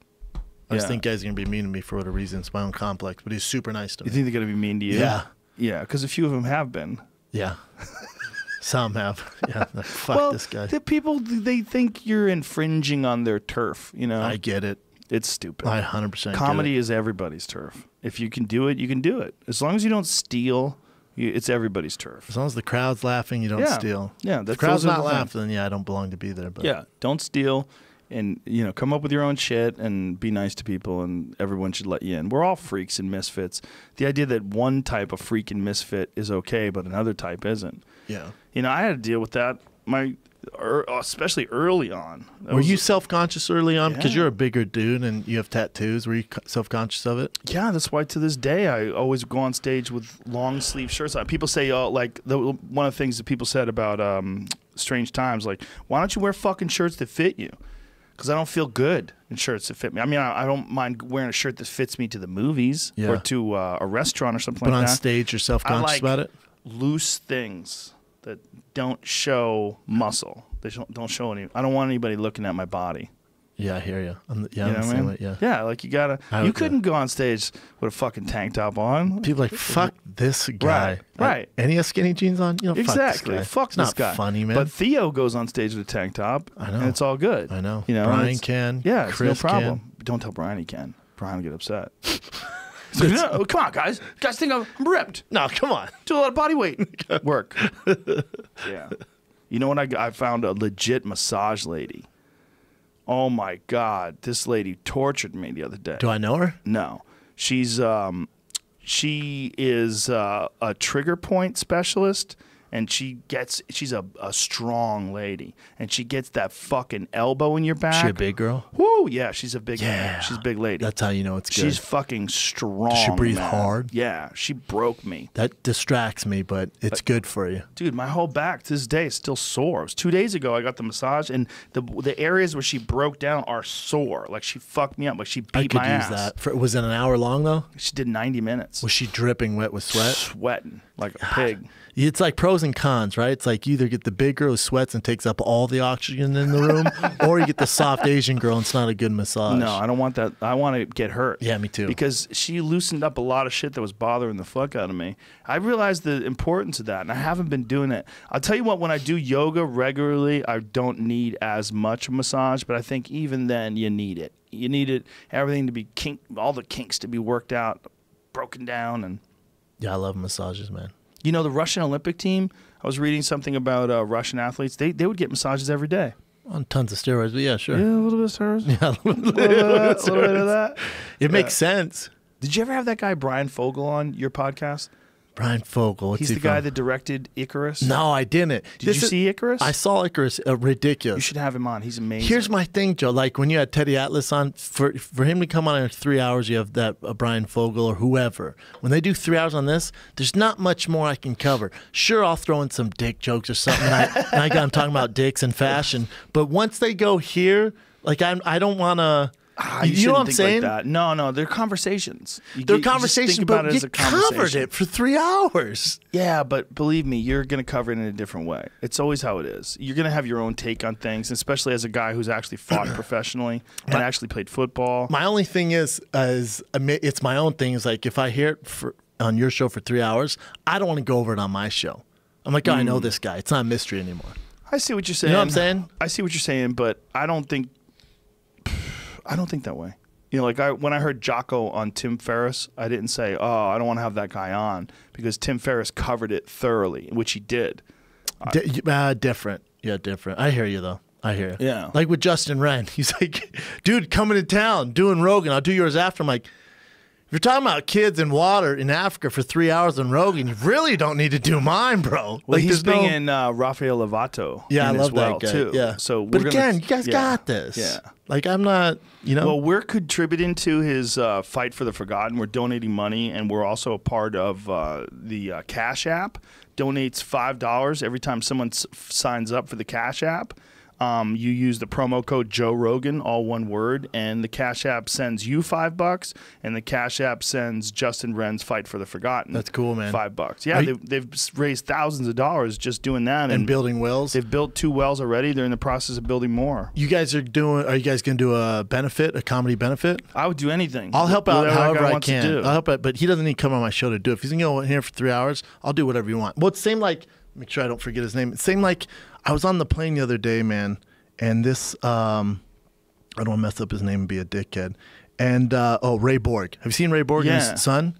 No. His son was sick, right? His baby's having these surgeries. And I saw someone post a shirt that Ray Borg, go to Ray Borg's Instagram or Twitter, and he posts a shirt. He goes, all these proceeds from this shirt go to help me pay for my child's medical bill.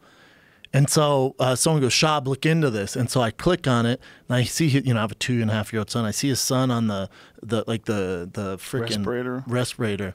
Broke my heart, man. So I DM'd him, and Ray, I'm sure a bunch of people hit you up, man. There it is.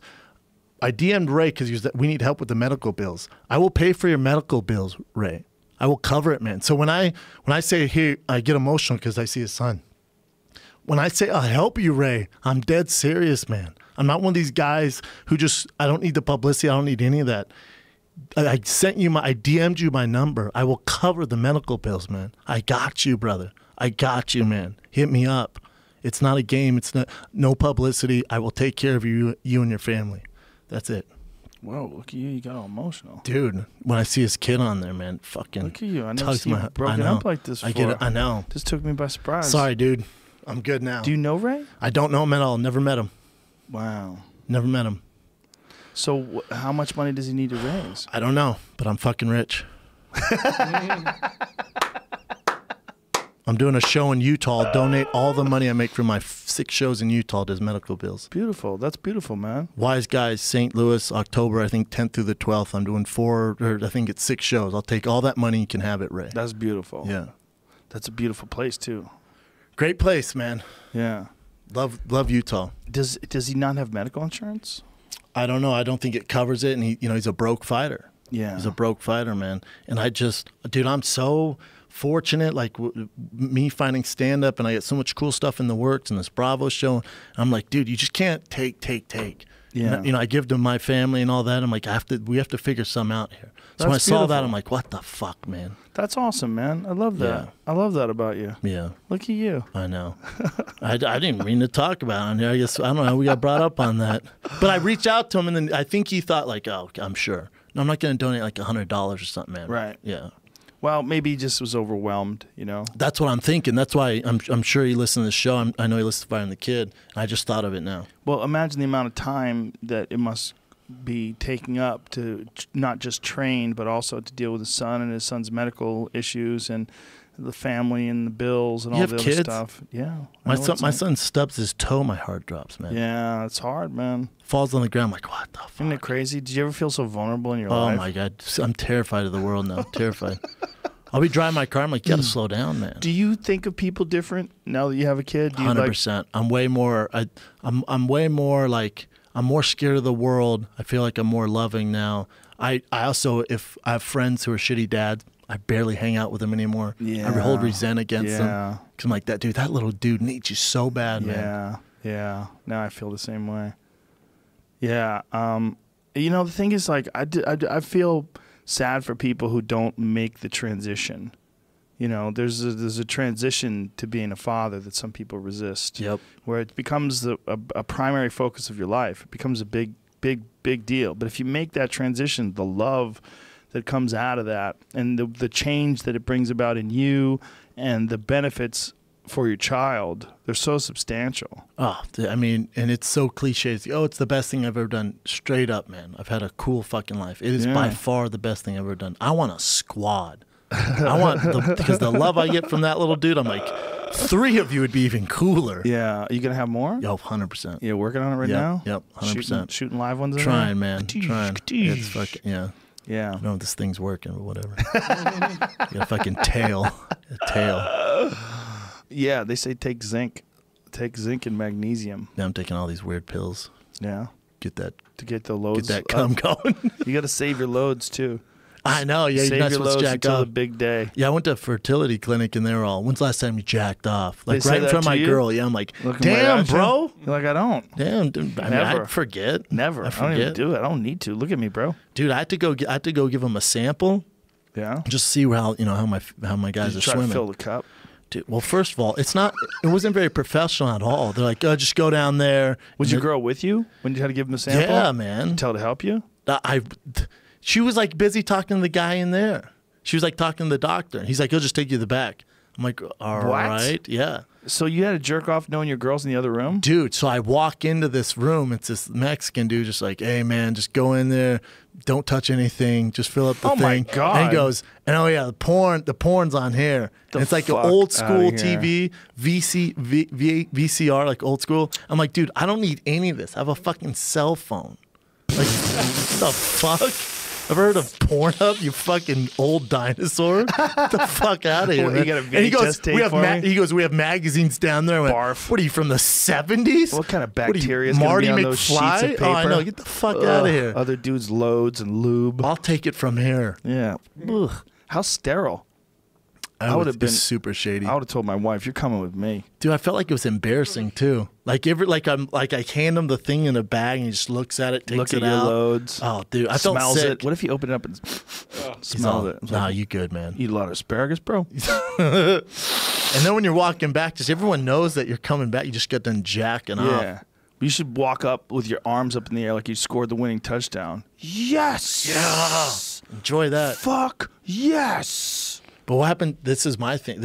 And I went kind of down to Eddie Bravo conspiracy. I'm like, what if we're like, damn, your sperm's not good, dude.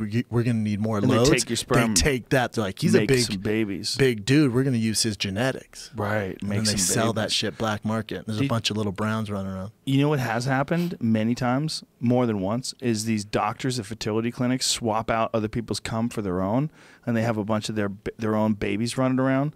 Like these people have wanted specific genetics, and this one redheaded doctor just shooting loads of the cups, and then everybody's like, "Hey, why does my fucking kid have red hair?" What the fuck? Yeah, Why is he all doctor got redhead and arrested. nerdy, man? One doctor got arrested. I think he fathered like 100 children. Oh my god. Yeah, something That crazy. Crazy person. dude. Or awesome. Giving back to the world. I think he's just a crazy person because I Spread think a seed. yeah, he was running a sperm bank or a fertility clinic, one of those, and he just decided, nope, it's going to be all me, all my loads out there. Dude, don't you think for like a retirement plan for these athletes? Is this the dude? Yeah, What is that image? that's him. Oh, Okay, he looks like there's shit. a bunch of these. 52 counts. There's a bunch of these guys. There's not just one. This was What? 1992. 92? Yeah. No, I'm talking about like Dude, he real got recent. 280 years in prison. Oh yeah, shit. He got prison for that? 280 years, son. 280 years for jerking off. Who could be Could be sentenced. sent. Yeah. Oh, Dude, don't you think if you're a retired fighter, let's say, or athlete just in general, like Herschel Walker, someone paid him $1 million for him to blow a load into a cup? did you ever watch the HBO expose on Bikram from the Bikram Yoga? Oh, yeah, he was fucking When he was weird, here, buddy. he is. Indiana fertility doctor used his own sperm. This is 2016. Around 50 times, papers say. Wow. This is a recent guy. I think there's been a bunch of these guys throughout history. I think they should test every one of those guys. They should make sure that they're not doing that. Anybody running a fertility clinic, I think it's just like you get bored over and over again. Guys are jacking off in the cups, and you're like, you know what would make my day exciting? If I take out this load and put British it in my man, load. 600 children. There you go. Wow. Fathered 600 children at own fertility clinic. Wow. Repeatedly using his own sperm fertility clinic he ran. That's some sketchy See? shit, man. I'm telling you, this is a normal thing. Guys are gross. Guys are gross. Men are gross. Have a woman run that thing. Women who are anti-men, listen, I swear to God, we're not all like this, but I get it. I get it, too. I really do get it. I talked about it in my special. There's some creeps. Yeah, I mean, I talked about it in this last special. Like, I get it. Yeah. If I was a woman, I'd be a feminist. I Yep. get it. Yep. We're fucking gross. But not all of us. Not all of us. I would never jerk off into 600 cups and pretend it was someone else's That loads. would never even cross my mind. That's not me. But I know that there's guys like that out there. That does not surprise me in the slightest. But if he's some fucking fat, gross guy with a little tiny dick and some woman with this banging ass and little tiny waist and big old titties comes in and she's like, you know, we're just trying to get pregnant. We're really struggling, so we decided to go the sperm donor route. Like, yeah. We got a super athlete, and he's a genius. Another guy. He's a fertility genius. clinic. Doctor uses his own sperm to father 11 kids. Look at this guy. Check out Old that ass. wig he's wearing. Look how old he is. Dog. That wig He's got a was broom on his head. awful. Jesus, is that might actually be his real hair? He might just Fuck be, no. Let me see another image. It's the worst wig I've ever seen. Let me see that. No, that's his hair, man. Nah, I don't think Hold on. so, Back bro. it up. Back it That's up. a Back it lot up. here. Back it up. Pause. Go full screen. No, you can get That's wigs his hair, like that. bro. I No, don't no, think no, so, no, dude. No, that's his hair. That Look, you can is see his a scalp. wig. You can get wigs like that, dude. Bro, that's his hair. You No crazy. He's just got fucking way. whack hair. Why would you get a wig and get it all gray and fucked up Because like you're that? 90. Oh, if you're 90, like, why do you even want a wig? Would you just want your head to be free? He's trying like to fuck this? bitches, bro. He obviously has a problem. I see dudes with fucked up hair, and I just want to go up to him and go, listen to me, man. There's so much freedom in shaving your head. Let Just it go. Look at me. I've I never know. been happier. Really? Shave your head. It's easy for you. If I had hair, I'd shave it. If I had hair, I'd No, shave if you had the Yes. set of hair like you did in your 20s, Yes, I'd you would fucking not shave it. Bro, come on. 100%. I would absolutely get a crew cut. I'd get it buzzed down to You'd have it shaved little head? nubs. Yeah. You had some nice hair, man. There's some good pics. Barely. It's an illusion. My hair was going quick. Yeah, Was it? I've always had thin hair. Fine. It's Yeah. very fine. They're not thick hairs, you know. But I swear, even if I shaved my head, the first time I shaved my head back when I was fighting, I was like, so stupid. I didn't want anybody to grab my hair. That was my thought. If you shave your head, someone can't grab your hair. Yeah. So stupid.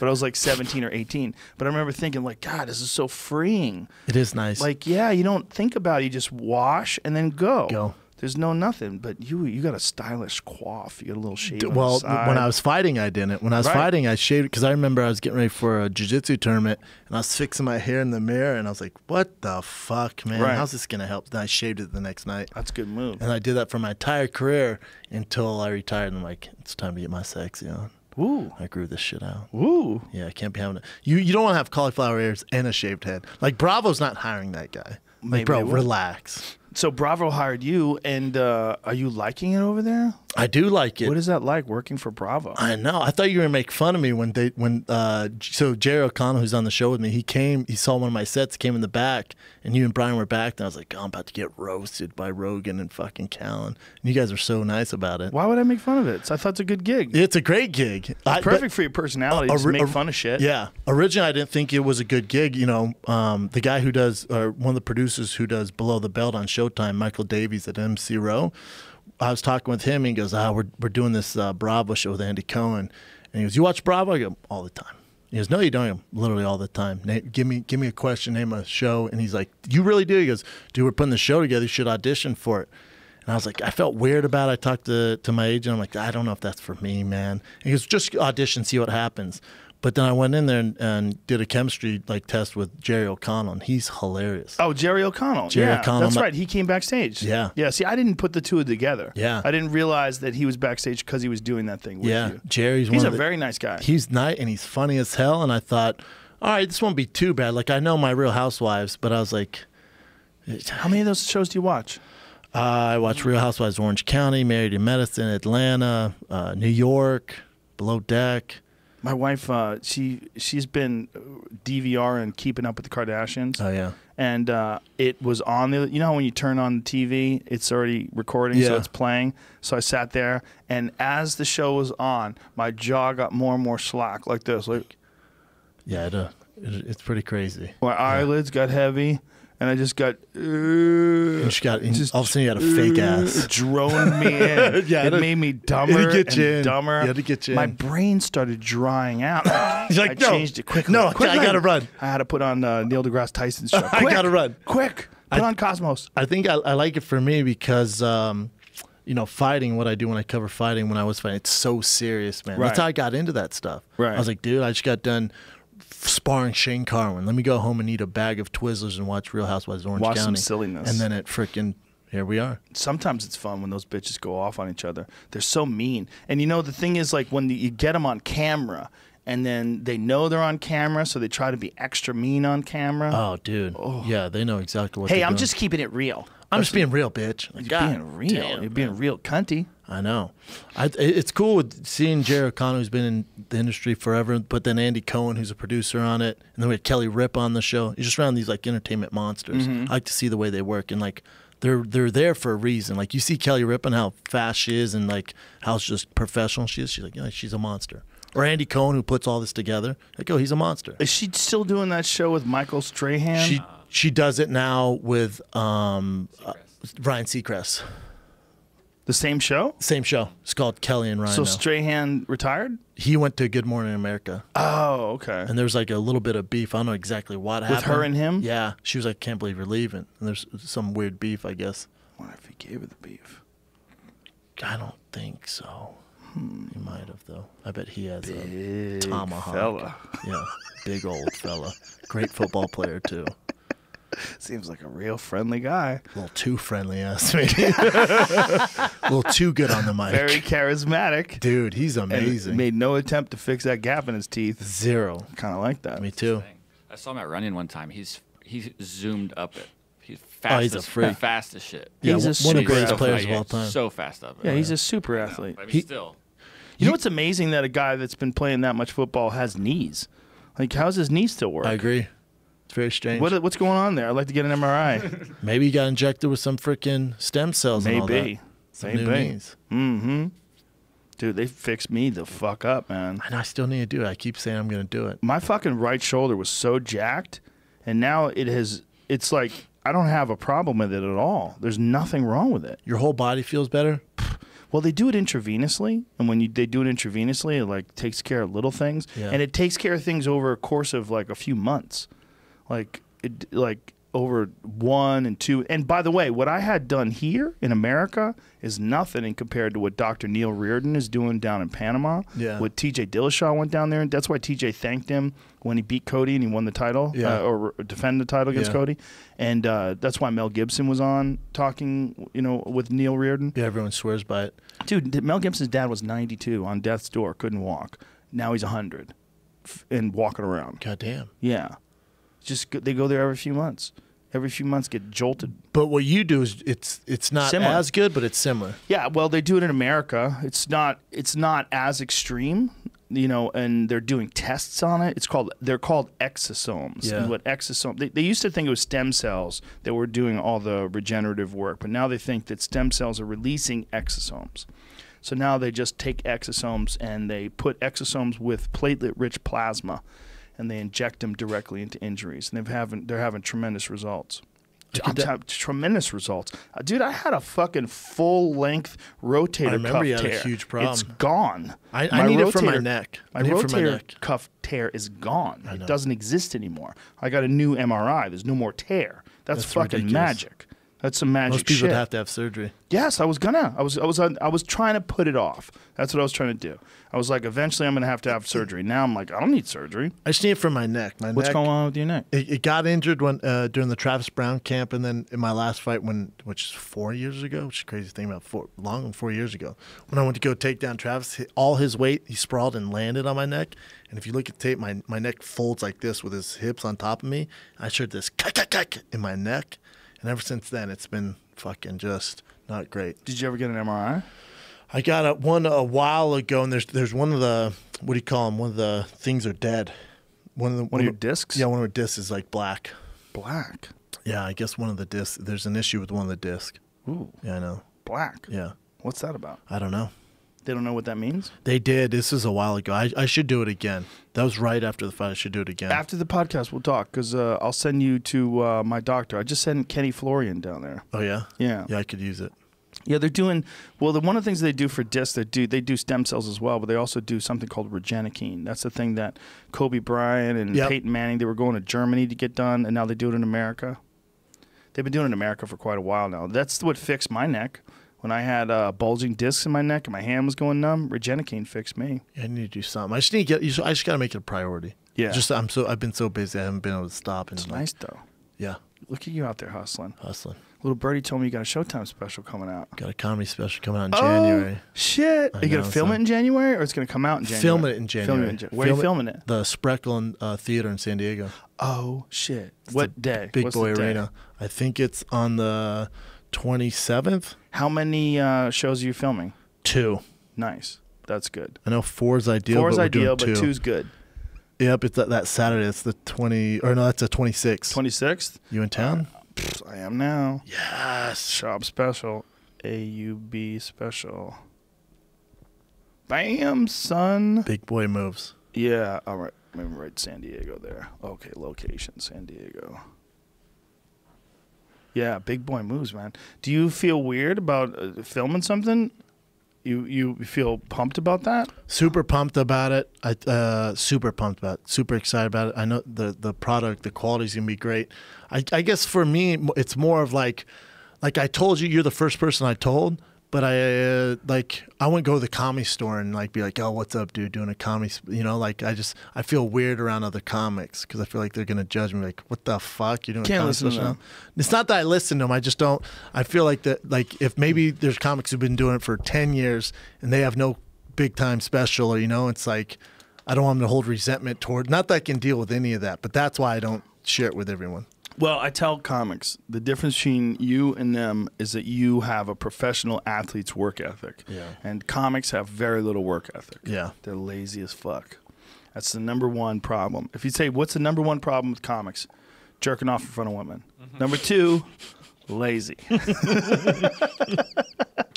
I'd say number 3, just self-sabotage. Like Yeah. a lot of comics I see doing the same material Yes. over and over. I'm like, well, listen, me getting a special on Showtime doesn't take anything away from you. It's a Right. level playing field. They give out a ton. Just because Chris D'Elia got a special on Netflix doesn't mean they took it away from you. Right. There's room for everybody. It is. Yeah. Either you're just not funny or you're not putting in the work. I have Yeah. nothing to do with it. Or, yeah, I mean, guys don't like to edit either. That's another problem. They don't like to chop their things down and boil them and make them better.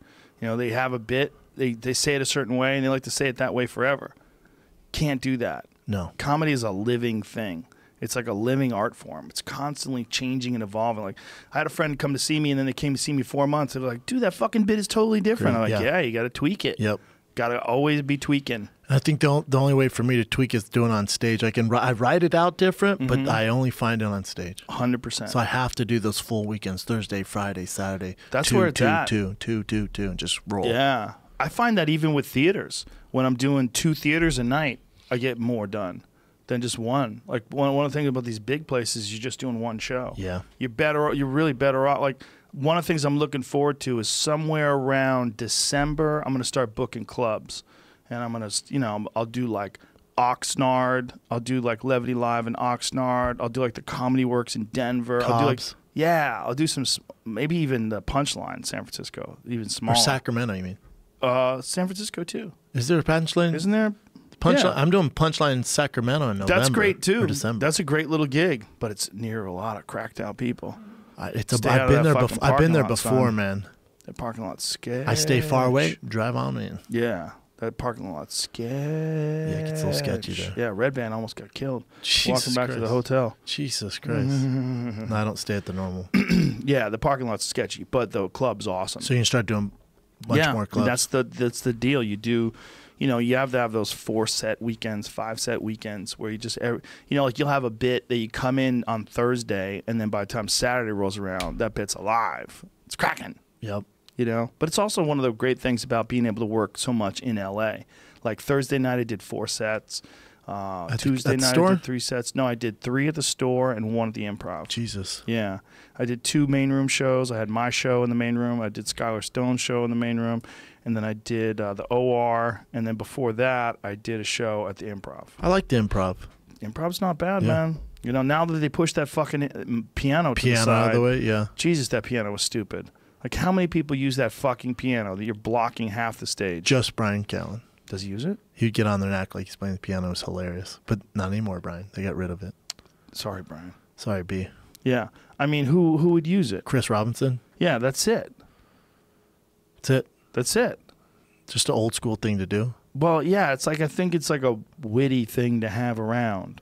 Like how many people who have a piano in their house actually play the piano? Oh, what a dick move. Have a piano in your house? Especially if you have the back part open. Oh, I know. Like you're Mozart or some shit. Like you're going to fucking run a whole Dun, dun, dun, dun. Dun, dun, dun, dun. I wish I could play the piano, I'll be honest with you. I'd have people over and play it. Would you interrupt the Super Bowl? Fuck Press yeah. pause? Like we're going to take a moment and I'm going to fucking I will now play this. a concerto. Everyone put your pizza down. Yeah, we're going to drink white wine and I'm going to play the piano. Just the biggest dick move ever. Do you ever think you get to the point where you're so pretentious you're willing to go to a musical? A musical? Or the opera? I'll go to some musicals, bro. Will you? I went to Hamilton by myself in New York like a psycho. Why'd you do and that? I left early. Why'd you do that? I like plays and theater. I went to see Annie at the Hollywood Bowl. Was it good? No. You took your kids? Yep. Yeah. Wasn't good. You don't like that stuff, though. Nope. See, I like that stuff. I was thinking about all sorts of other things. For I was sure. going over my act In while your it was head? happening. I couldn't enjoy it. I was so bored. I know the story. That's part of the problem. That's a big It's like problem. going to see King Kong. Hey, guess what? King Kong dies at the end, you fuck. Spider-Man 2. I'm over it. Yeah, I mean, Yeah, we know the story, yeah. Spider-Man's going to live. Yeah. He's going to become Spider-Man. I mean, maybe there's some possible twists and turns if they're going to redo it. But at the end of the day, King Kong dies. True. And Annie, they didn't change a goddamn word. Were your kids loving it? Or they were like, nah, that's No, some they were a bullshit. little bored too. See, that's a problem. Yeah. But you know, it's a fun one. Well, this might be too much. I don't know. How old are your kids? 8 and 10, the little They have ones. Nightmare Before Christmas live there, where we've seen Danny that. Elfman comes. Yeah, that we've shit's done that. dope. That was good I because went last year as a grown man. they also play. They have music, but they also play the movie. But they have the actual characters. Yes. Like the lady from Home Alone, the mom. Yes. She's the voice. Mm-hmm. Danny Elfman. Yeah. Danny Elfman has that big dick energy. Does he? He just rolls up there like he don't give a Scientology. fuck. And He's got just that like, Scientology Is it energy. Scientology? Yeah. Oh, It's got that man. Tom Cruise energy. Wow, bro. That Listen, weird, that it weird works. energy. It does work. Spaceship energy, bro. That's spaceship energy. it seems to Spaceship work. energy. That's a new one, bro. Doesn't seem to bother them. That's hilarious. That's a good show, though. But I went to Hamilton. I had no idea. I was there for a night. I was shooting that Bravo show. I'm all by myself. Went and got a nice, proper meal. Oh, so you did this recently? It's like 3 weeks ago, dude. So you got a proper meal by yourself? All by myself. Got the At a prime restaurant? rib. Just ordered the prime rib. Very keto. Ate by myself. Expensive little meal. I'm like, whatever. See ya. Went online. Bought not a cheap ticket to Hamilton. Sat there. Was like, oh, this is cool. Sat So you next just decided to do this because you're on Bravo. Let me do some other gay things? Is that what Nah, it was? man. Just trying to live, bro. Trying to embrace the New York vibe. Broadway. Live. Oh, okay. Everyone's been talking about Hamilton forever. Are they really? Who are you talking to? It's the talk of the town. This is the first time anybody in front of me has ever talked about it. Literally. Maybe in my circles, bro. I just feel like It was a big deal. So I get there, right? Yeah. And I'm like, all right, this is going to be cool. And they rap the entire time. And so an hour and a half goes by. I'm like, oh, that was fun. And we go to get up. I'm like, well, that was good. And the guy's like, that's intermission. There's another hour and a half. I went, no fucking way. So I thought, you know what? Let's not waste money. I don't want to disrespect the town. Let's just sit down. So I sat down, started to get back up. This fat dude started to sing. I went, you know what? I'm fucking out of here. And I walked out. And as I'm leaving, the guy working goes, he knew me. He goes, Schaub, who leaves early? Who leaves Hamilton early? I went, I do. And just fucking got out. I was like, dude, I can't do it, man. when I was 18 years old, I was dating this girl, and she took me to see Cats. That's an old school one, yeah. It's not your thing. It was a murderous assault on my attention span. They're tough. They're crawling around like I'm a cat. La, la, la, la. It is the worst piece of shit. Nick I Kroll. couldn't believe how bad it Nick was. Kroll had a great thing. He goes, can we stop pretending you're in the fucking, it's the Thomas Jefferson Day? He goes, what the fuck is this? Why are you guys acting like you're in the middle of a fucking war zone? You're on a fucking stage. I was laughing so hard because that's his background. Cats? No. Was in a war zone or Hamilton? No, Hamilton, all these. Look at this. Look how bad this is. Rawr, I'm a cat. Dude, Oh, I'm she must have flipping. been the hottest girl ever to get you to go to this thing. She was hot. I'd put up She with was a some freak. shit, yeah. Well, I I'll mean, just she see was cats and a 18 dick too. suck. We were both 18, and we were both like, maybe this is what adults do. Yeah. Let's go do this. Let's go pretend to be adults. And then you were bored. Was she bored or was she all into it? She was just like, sorry. I thought it was going to be good. My bad. I mean, she had never been before. it was one of those things, you know. You hear like, we're going on a date. Let's go to a musical. Okay, yeah, let's go see Cats. See, I've never been. I won't ride it out. I won't be like, oh, let's just get through this. Even if a movie, if it's boring, I'm out, man. I'm see ya. Good for you. See ya, man. You got to be able to do that. Got to just pull the trigger. Like, this sucks, right? Otherwise, it's torturing you. The worst. Yeah. The absolute worst. When was the last time you saw a good movie? What's the last good movie you've seen? God, with the kiddo, it's tough to go to the movies. You going to see Little Feet? You going to take your kid to see Little Feet this week? Have you seen it? No. I want to see it. I bet it's good. Hell yeah, LeBron James is in it. That's a lot of people say that's the first time they knew that he was going to go to the Lakers. For sure. When he's started in Little doing movies, Feet. Like, oh, he's doing fucking Hollywood. Yeah. He's going Hollywood. I've been watching a bunch of shows on like Netflix. Like, have you seen Sinner with Jessica Biel? No. I heard it's amazing. Really good. She should have won the goddamn Emmy. What is that, an encore show or something? Like, it was on USA. On? It was on USA, and they brought it over to Netflix. Oh, now it's on Netflix? Yeah, it's on Netflix, and it is straight up. It's intense. The first episode, you're like, what the fuck? Yeah. That's damn good. Okay. I haven't seen a good movie in a long time, man. Did you watch Ozark? No, I watched the first one, couldn't get into it. People, I know, What? I know, people need to. What? I know. What? I know, bro. What? People love it. They're on season 2, right? I'm on season 2, episode 9. And you love it? Ooh, dude, if I get a show I like, I will just fucking power through that thing. It's a good show, man. I'm telling you, give it a chance. I'm on it. Yeah, I got to get on it. It keeps getting You're better, the second too. person who told me now. It's fucking good. What about Strange Times or Stranger Things? Oh, yeah, Stranger Things. Strange Times. Stranger Things. Have you seen that? Yeah, you've seen that, right? Yeah. Yeah, it's good. It's amazing. They're doing season 3 now. This is the best time ever to be a lazy fuck and just sit in front of the TV. There's more sure. content, and it's not like the content's going away. That's what's really crazy. Dude, I laugh at shows. Like, I'll watch Good Morning America or something in the morning, ESPN. When commercials hit, I laugh. I'm like, you silly fucks. Yeah, I'll change channel. What is I'm like, this? what are you doing? I'm just going to go to something else. I'm not dealing with this. It's like what are you, from AM the 80s? radio. I know. It's so old school. Commercials. Yeah, interrupting them. I get mad when people do commercials in the middle of podcasts. Do you do commercials in the middle of your podcast? No, we do. I do them all up front. That's right. You do them all up front. That's how you do it. I mean, obviously, I learned from you. Yeah. Fuck all that interrupting. I think people get upset and they'd rather not buy. I think if people were inclined, they're like, you know what, Schaub, I'll try the Squarespace shit out because you advertise it in front of your podcast. And didn't fuck up the flow. Yeah. We've had some. We've had some that ask for mid-roll, but it's very rare. Usually it's all up. Everything's up front. Yeah. Everything's That's up the way front. to do it, man. Everything, even with FM radio, like I'd go into certain cities and I just had this conversation with my agent. I'm like, dude, I'm not doing press anymore. Yeah. I'm not doing press because also it's a different animal for me because these big sport FM radio stations bring me on. Conor McGregor, Khabib, break it down. I'm like, I got my own show, bitch. It's turning to Showtime. Like, it's turning to Below the Belt, my podcast. Listen to that.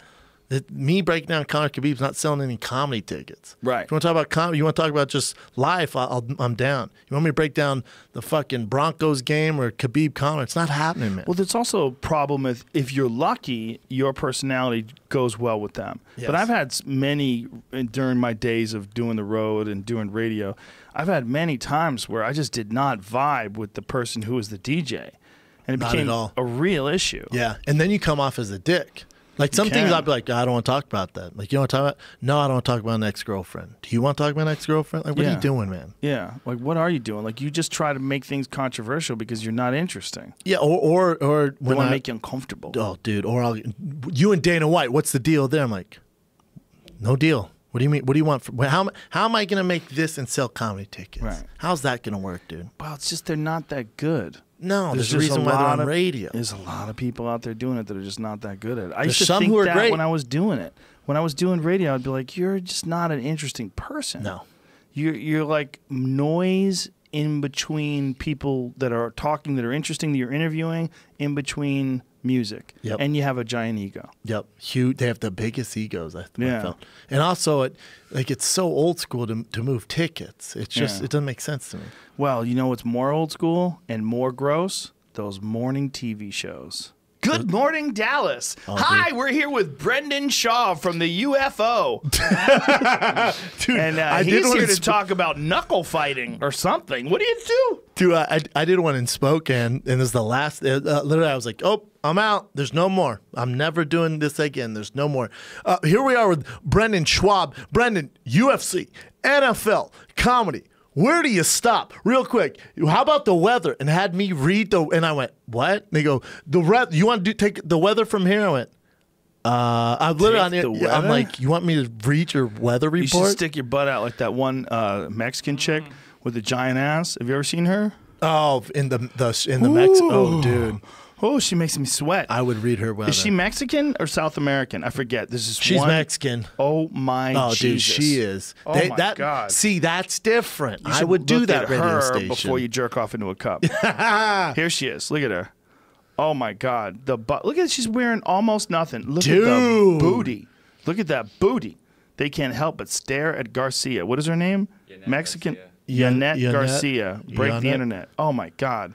Her body's off the charts. Dude, temperatura. They're doing it fucking right, aren't they? Yeah, that's how you do it. Yeah, I mean, who gives a fuck if she knows anything? Who knows? 1.3 million Probably for more just than having that a now blowout on Instagram. ass. That is a blowout ass too, and Jesus perfect Christ. body. Look at her. Oh, look at her in her underwear. Oh my God, look at that butt. She is gorgeous. She's pretty goddamn hot. See, now that makes sense. What you should do is go out there and get down to your underwear and stick your ass out. I need to do some shows in Mexico, it sounds like, and do some press. Remember I said no press? Oh. Correct. Unless I'm in Mexico. Mexican weather. And I'm just here to do the weather. Only here to talk about clouds coming in. She just broke up with a pro gamer, Call of Duty gamer. Oh, so What? she's single, huh? She was dating a nerd? That's amazing. Rich nerds, though. Nerds are coming up. Rich nerd. Those Call of Duty nerds are coming up. Those video gamers. I just heard about her recently for some reason, and that's what it was. Pro gamers might as well be golfers now, right? Right. Dudes get paid. Yeah, right? They might as well be golfers in terms of money. Them and YouTubers. Like, Yeah. right? Like, just straight YouTubers, a lot of them, stupid money. Paid, son. And no major network, nothing. Nothing. If you ask freaking Logan Paul, come on, Good Morning America, he's like, Suck it. what the He fuck? dumped her to work on Call of Duty. He what? Dumped her to work on his Call of Duty Let me game. see this kid. She Let me see probably what we're wanted dealing too with much dick. Oh, he's a handsome fella. Handsome not old Mexican bad. fella. He might have Look something at else that in the works. blowout booty. Yeah, like other dick. How does he like pass up on her? Why don't you just let her ride it while you playing the game? Dude, maybe she's terrible in bed, though. And he's like, that's fuck not even this noise. physically possible. You know what? You're right. could When teach you're her. right, you're right. That's It's like not- saying there's a bad Porsche to drive. It's Yeah. just no. They're No, all no. great. You can fix it up. There we go. Whoa! Oh, Jesus Christ. That's the two of them together? Yeah. And he broke up with her. Dude. I'm confused. Is he into cock? He must. There must be something wrong with his brain. Look at him. He's jacked though. Dude, Like how he's he works flexing while out. he's Me playing. too. He's probably nasty on Look that at on her sticks. though. Good googly moogly. Dude, I Scroll would give down it lower. all up. Look at that. Good Lord. Good Lord. Good Lord, the body on that lady. Woo-hoo. Damn, he dumped her. It's like, move on, bitch. Listen, man, those guys are coming up. Breaking news. I'm out. Pro gamers coming up in this world. Dude, apparently. It's a different life. Drop some breaking news on Yeah, her I ass. just got tired of that one. Just like There's someone out there tired of lot fucking more out there. Beyonce. You know what I'm saying? That's what His I hear. name's Jay-Z. That's what I heard. Yeah, but there's, people get sick of it. People get sick of it. If you like it, then you should have put a ring on it. Any other fights to talk about? We done? I think we're done. I think we're done, brother. We covered it all. When is the fucking next fight companion? Let's figure that out, Jamie. Pull up Let's the, figure it out, the man. schedule. Man, I'm on the road damn near every weekend, but let's figure it out. What do we got, Jamie? Bum, bum, bum, bum, bum, bum. 27th, the 10th, maybe. Wait a minute. October 27th might be a possibility. Frankie Edgar, Korean Zombie on November 10th. Hold on. October 27th, Volkan Ozdemir versus Johnson. Right? Click on that. Anthony Smith. Anthony Smith, rather. I was going to say Anthony That is Johnson. you said that's the 27th? Yeah. I'm in Phoenix with your You boy Ari and Big J doing a show son with Theo and Brian. Of a bitch. That Give me- sounds like better. I That sounds know. like more fun. You should come with us. Wish I The could. 10th, 17th. Wait a minute. What is the Denver one? The Denver one is Cowboy versus Mike Perry, too. Ooh, that's a motherfucking fight. That's November 10th? What are you doing there? Let me see, November 10th. Oh, I'm in town. I'm in town. Ah! I'm in town. That's it. Fight Companion. I'm putting it in right now. Yes. Fight Companion. I'm putting it in my calendar, too. That's a scary one for Cowboy. That's a fun fight for everybody this involved, card. though. Benavidez versus Ray Borg's on that card. Cowboy Mike Perry. Korean Zombie versus Frankie Edgar. First team all dime pieces in Yoder versus Cooper. Oh, look at this. Raquel Pennington returns against Jermaine Durandamy. She's like, yeah, fuck all that 145-pound title. She said, fuck your I'd title. rather fight on Get the out here. undercard. What is the dime piece one? Yoder versus Cooper. Now, the UFC pictures aren't flattering, but if you look at their Instagram. Did you see Damn, 5-4 Mackenzie versus Dern 4-4. made a video for Joey Diaz saying she's going to kick his ass after all the She things was he said joking, about though? smelling her ass. Was and she all that. joking, though? Yeah, she was okay, laughing. yeah. She's hilarious. Yeah. Dariush on that card, too. That's a good card, man. Fight Companion, Denver, November Fight 10th. Companion Denver. It's in. That'll be We're fun, locked man. up. All right. That's it. All right. tfatk.com. I'm at Salt Lake City. That is October 10th through the 12th. And after that, I'm in San Francisco, Cobbs. After that, Sacramento. Woo! Boom. tfatk.com. tfatk.com. Thanks, All right. brother. Thanks, brother. Bye, everybody. Oh, we'll be right back with Rhonda Patrick.